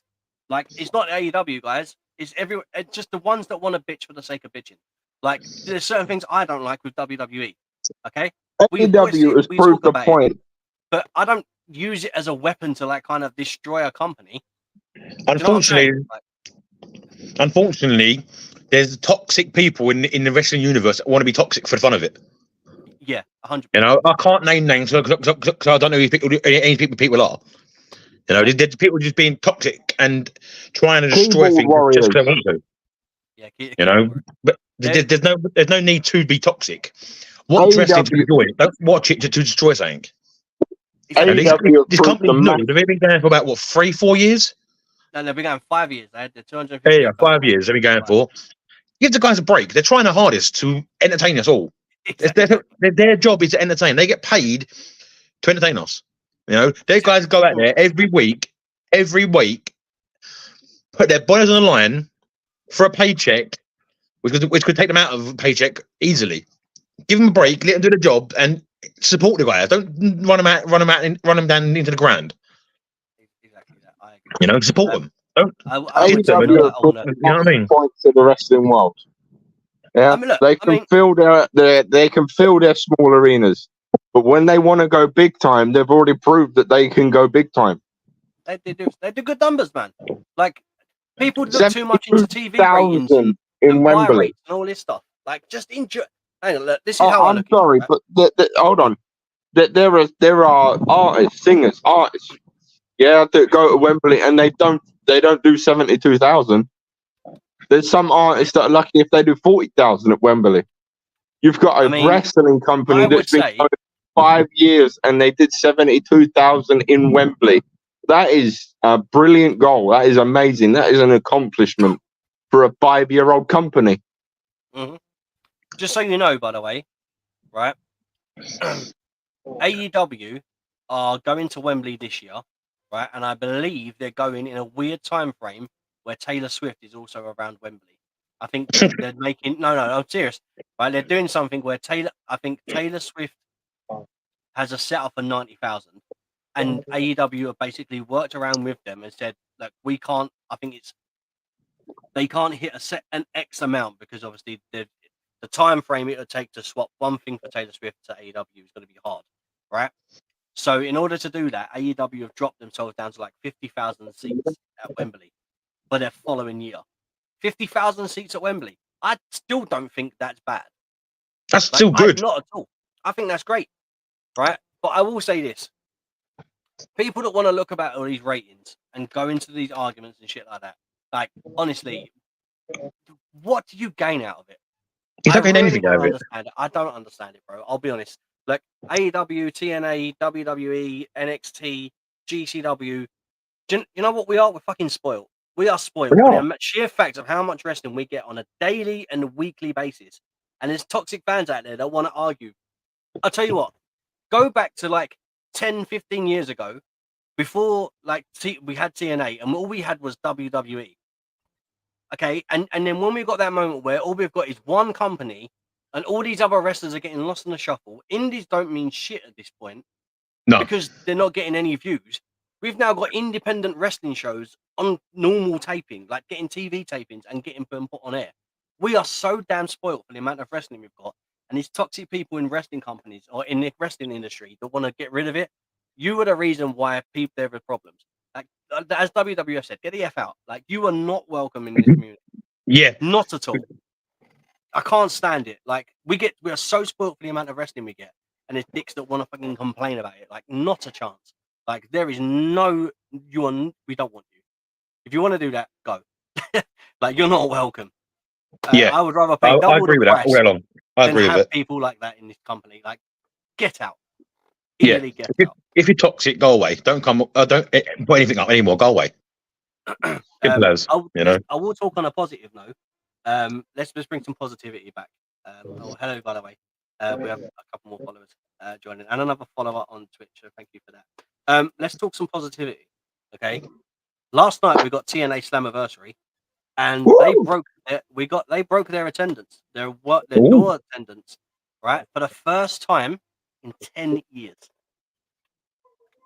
Oh, how good is that to hear? That is good. Very good. Very, very good.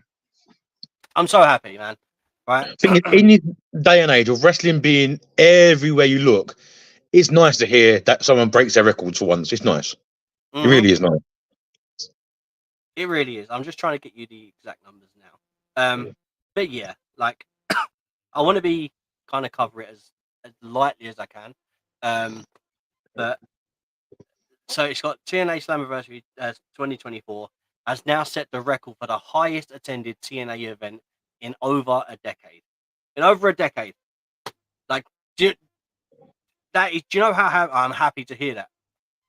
It's just everything about what they've been doing, you know. It's just so nice to see.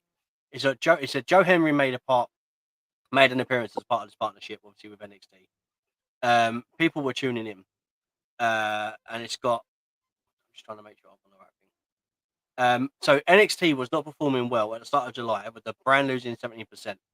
WWE had not cracked the code in giving fans what they wanted with the program, only receiving 550,000 views that week. The figure was low. Joe Henry appeared and gained the viewership climbed by roughly 100,000 to made that up to 680,000. The Joe Henry alone moved that over 100,000. So people are tuning in. There's people like specific wrestlers now, right? People are actually like, I want to be there for this person. I want to be there. You're following your favorite. I believe in Joe Henry. Exactly that. Exactly. Like Joe Henry, man, he's just got it. But obviously, I want to do a quick breakdown. So obviously, for those that obviously you know, so there was some title changes. Your boy Mike Bayley defeated Mustafa Ali in a fantastic match. Earl Hebner was involved. Obviously, Earl Hebner was a face as a referee,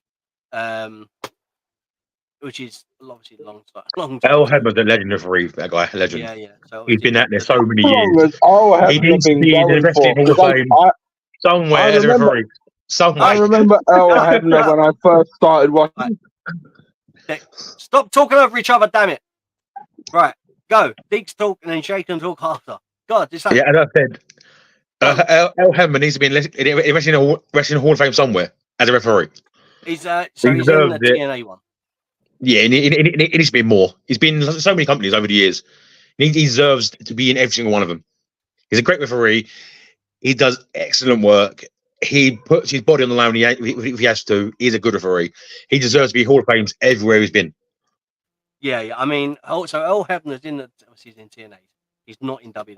So at some point, He could be. He was WWE official for 15, 20 years. he officiated the Montreal Screwjob. Yeah, he done a good job at it as well. Right, Jade, what were you saying? Earl Hebner's been around since I watched wrestling as a 4-year-old, 24 years ago. I mean, it's been there longer than that, bro. Longer than that, mate. No, I'm just saying. So ever since I've been watching wrestling, Earl Hebner's been there. Let's see when he debuted. He's probably one of the greatest referees of all time. It's got to be at least. He debuted in 1977. Yeah, I was say that. I would say 70s. Jesus. Been in the game for a long time as a referee, mate. This way. As I said, he's been putting the line, mate. He's had a few hits over the years as well.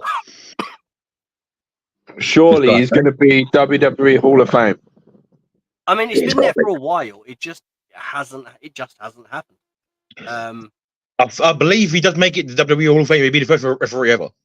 I believe. Is there a referee in the Hall of Fame yet? I don't think there is. In what, WWE? Yeah. You've got like mouthpieces in there. I can't remember. And you've got wrestlers in there, but never. Tim White was posthumously inducted for the Warrior Award. And that's it. So no, that's a Warrior Award. That's not actually being put in the Hall of Fame. Yeah, no, but that's it. However, I feel like I believe there's one ref that got a Hall of Fame ring. I don't think there is. I mean, I don't think there is.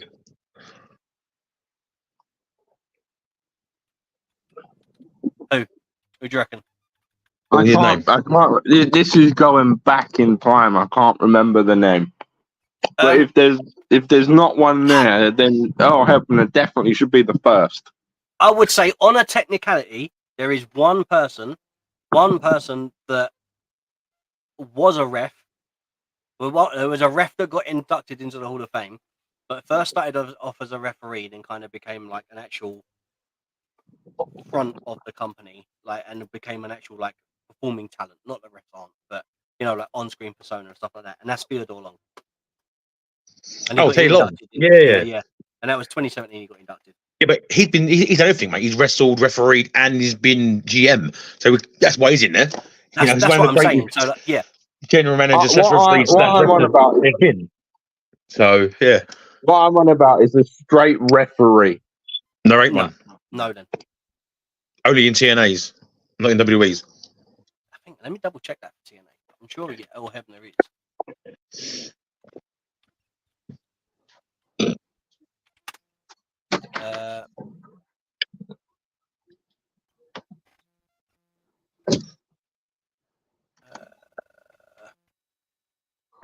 Yeah, he was. He was inducted into the TNA Hall of Fame in 2015. Yeah. But yeah. Anyway, coming off of Earl Hebner, Mike Bayley is now the new X Division Championship with a fantastic match. Really, really enjoyed it. Obviously, I just want to highlight the championship moments and things that changed hands. PCO is now the digital media and international wrestling heavyweight champion.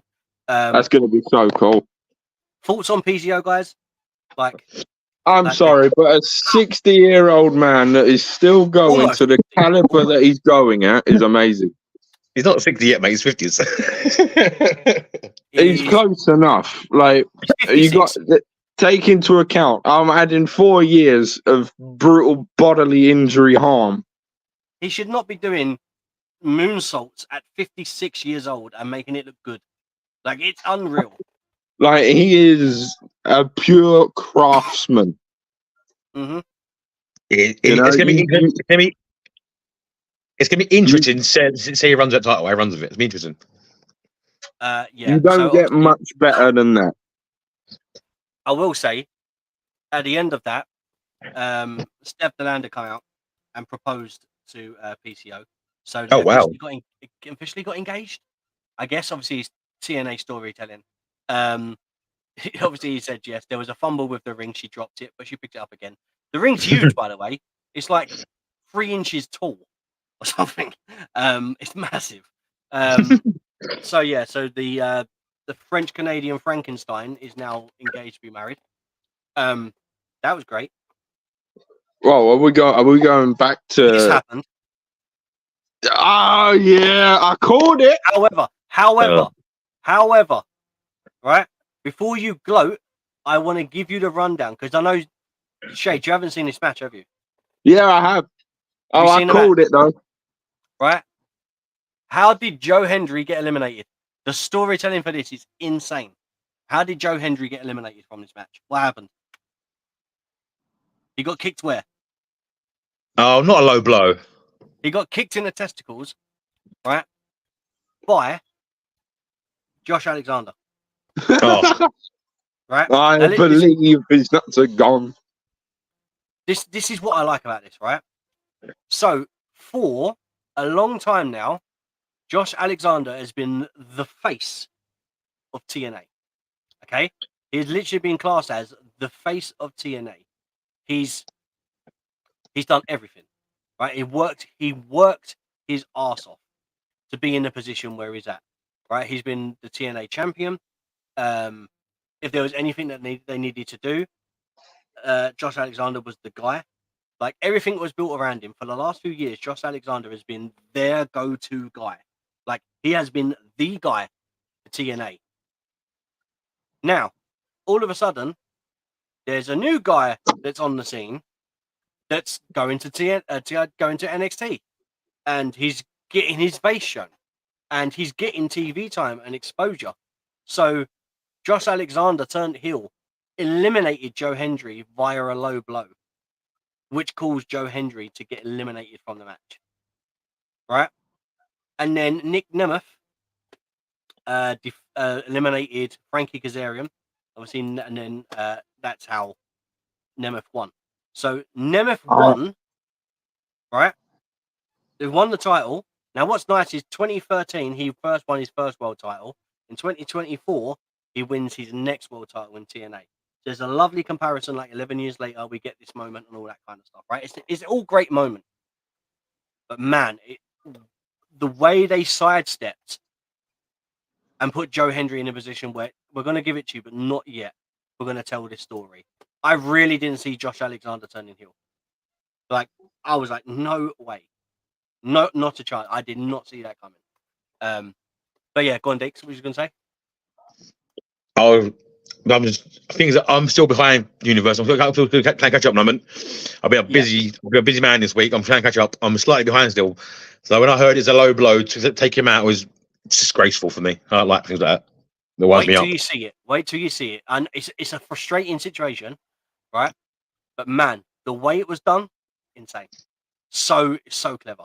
So clever. Like the face of TNA taking out the new face of TNA by kicking him in the nuts and getting him eliminated from the match is clever. Like he was jealous. They've used jealousy as a way for I'm going to go to the desperation to deliberately make sure you are not winning. It's clever booking, very clever booking. Don't get me wrong, but clever booking and very unique and special and that. But I don't like that stuff. I don't like low blows or the plum shot, as some people call it. I don't like that at all. It's not nice. I've been hitting the plums enough times myself. It hurts. So yeah. Yeah. Any male or female out there ever been hitting the nether regions? It's not nice. So yeah, I don't like that kind of stuff. It winds me up. Yeah, I know. It's not. You're not a big fan. I feel like if it's being done just to tell a dead story, then I think it's pointless. But yeah, this was done as a way to kind of give Nick. Oh yeah, this is on purpose. Yeah, but at the same time, it's like a sidestep for Joe Hendry. But at the same time, my concern now is Nick Nemeth about to become a transitional champion? He's going to hold it so Joe Hendry can overcome Josh Alexander, then take the world title. I'm going to say probably yes. It's scary, isn't it? It's a scary thought. Shades, what are you thinking? Well, finally, Mm-hmm. good old Dolph Ziggler, Nick Nemeth has the title that he's been searching for so damn long. Yeah. And I will proudly say I called it on the prediction show. Right. I will Not how hold you my said head up though. high with a It wasn't how smug you look. said. Not once did you say he's going to win it because Joe Hendry's getting his testicles kicked in. No, Right? but I If did. Joe I at Hendry didn't least get his say, testicles kicked in, well, let me ask you this: if Joe Hendry didn't get his testicles kicked in, would we be saying then that? Joe Henry would have had the title. There you go. Even you Yeah, saying that 100%. quote made me hurt. But I still like that for once, Shades predicted something. Mm-hmm. You know, and I look forward to seeing what Nick does. Congratulations to Nick. You've a great accomplishment. He has worked very hard for it. You know, we can't take that away from him. Oh no, 100%. He has worked, whether it was in WWE to where he is now in TNA. He has grafted and grafted and grafted to get a championship belt around his waist. Mm-hmm. Now I look forward to seeing what he does with the title for however long he has the title for. You know, just How long do you think he'll have it? I think it'll be a good few months. Yeah. And then it will go to Joe Henry. But I see, what I do see is a future prediction for Nick to kind of get into it with PCO. I think that'll be unique. Yeah. That's interesting. You know, I see a PCO Nick Nemeth rivalry. You know, based on like mix the past. digital championship. And what I would say though, we do have Speedball Mike Bayley as the X Division Championship. Now I don't know what the rules are if they're still changing them, right? But there was one time where you could trade in your X Division Championship in order for you to go for the World Heavyweight. Yeah, I remember. I remember this back in the day. Remember that time? Yeah. So I'm intrigued to see where they go if they kind of bring that back for that reason. I thought that rule was taken away years ago. It may have been, but you never know with TNA. They're bringing things back. They're trying to do things to make it more interesting. So this could potentially. Fair enough. If it comes back, I like it. I do like it. But yeah, man, it's really good. Really good into TNA. Obviously, you know they've done great numbers for their Slammiversary pay-per-view, which I'm really happy to see.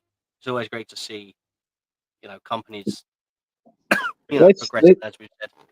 Let's look at it like this. We're taking a company that was big, that fell off the wagon, and is now rebranding and regrowing itself.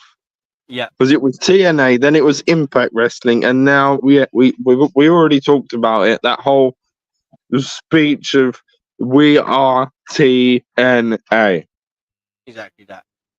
Right. Before we get out of here, what was you going to say about throwing us under the bus? You said we disagreed with something. Yeah, you guys disagreed with Nick Nemeth. Right. But well, it wasn't. Fair enough, it was a low blow, but Nick Nemeth still walked out with the title. 100%. Right. I wasn't saying that Nick Nemeth couldn't win it though. I was saying from a business standpoint, having your eyes on a product, Joe Hendry is that guy. He's currently running around as the new John Cena. Like he's a he might be running around as the new John Cena, but I believe in Nick Nemeth. You did what? I ain't saying it again. You was too slow on that one. Not a chance. But yeah, no, I think Joe Henry was like at the moment it's like a walking, talking meme. It's striking while the iron's hot. My thing is, we've seen it so many times in wrestling where you go, oh, the guy should get the title. While he's hot, give him the title. While he's hot, give him the title. Braun Strowman, Bray Wyatt, Dolph Ziggler, literally with the IC. The Miz at one point got himself hot, didn't get the world title. Like, there's been so many wrestlers in history that have been so hot. LA Knight, we discussed him earlier, so hot. What's he got? Nothing. Becky Lynch at one point in 2018, so hot. What did she get? Absolutely nothing. When someone is hot, you need to strike while the iron's hot. Because and a week later, fans are going to get bored. And I think unless you have the ability to reinvent yourself, like a Jericho, like an Undertaker, I would say Cody Rhodes, but he went away to reinvent himself. But unless you have that ability, you're going to struggle in the industry. you know, I think a lot of things need to happen. I think Joe Hendry eventually having his title is a good move. I will say though, the only alternative would be Joe Hendry doesn't win this title because he allows his contract to finish and he signs with NXT. That would be interesting, but I don't want to see that happen because NXT poaching talent while they're still working with him, I think is a bad business move. But yeah, what do you reckon, Diggs? Yeah, again, what you said a minute ago about strike on your hands hot. It's not only through one company either. It's every company's doing it. Every company's missing their shot with their big stars, but have hit the boiling point or hot and on the iron kind of thing. It's not only using one company; it's throughout the companies. All of them are doing it. Yeah, they're all missing that spot. Like, oh, it's hot. Go now. They're all missing it. All missing. Not one company. All of them are doing it. They're all missing their spots. Yeah. I know what you mean. So it's not just one company doing it.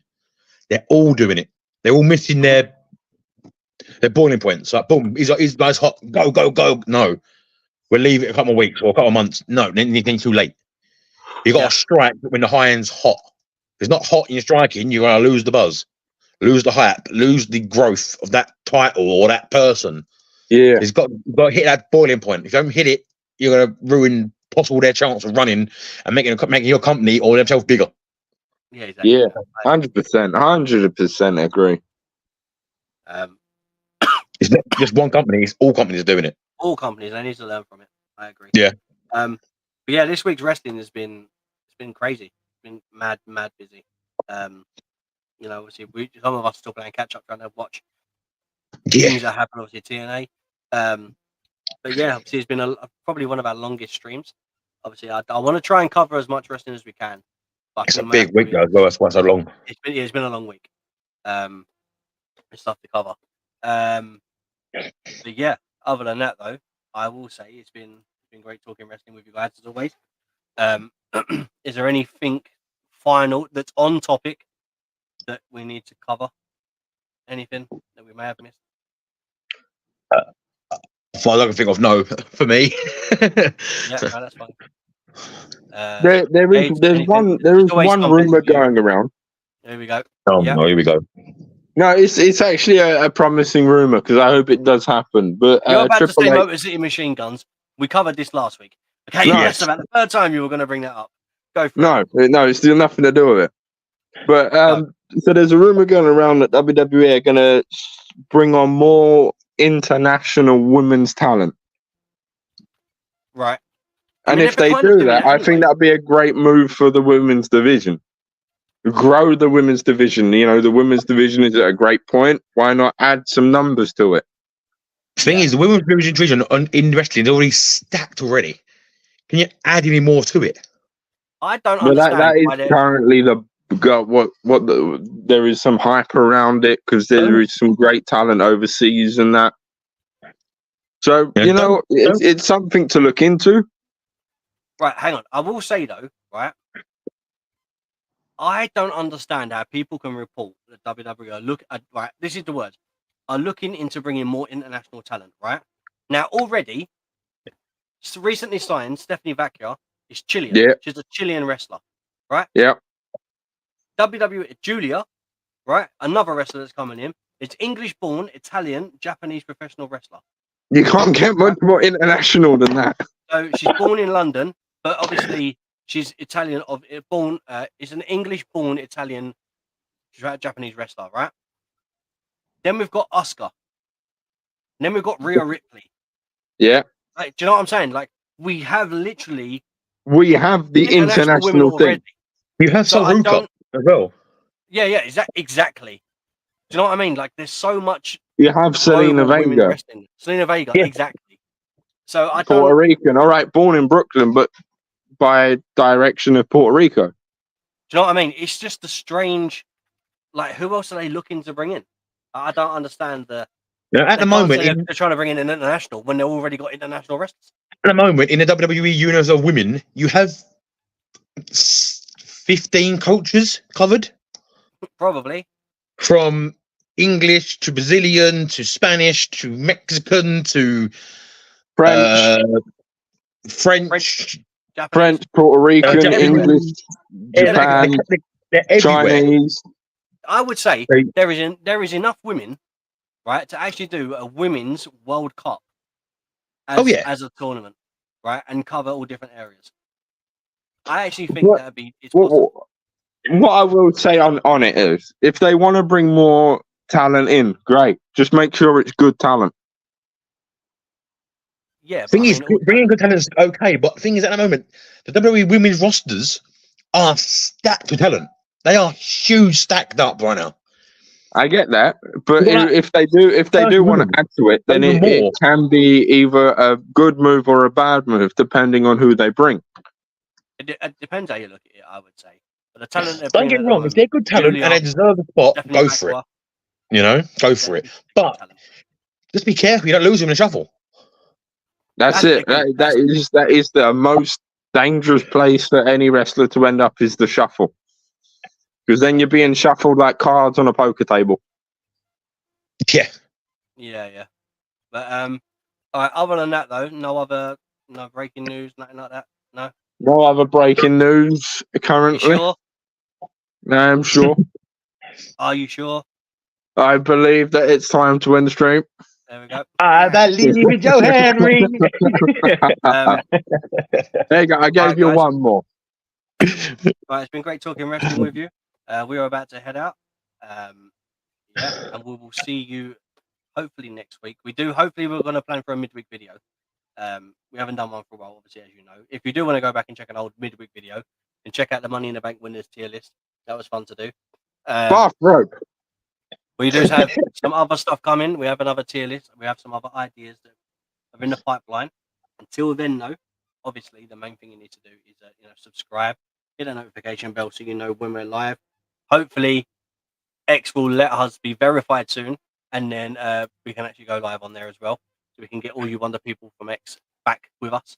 Until then, guys, it's been great talking wrestling with you. See you soon.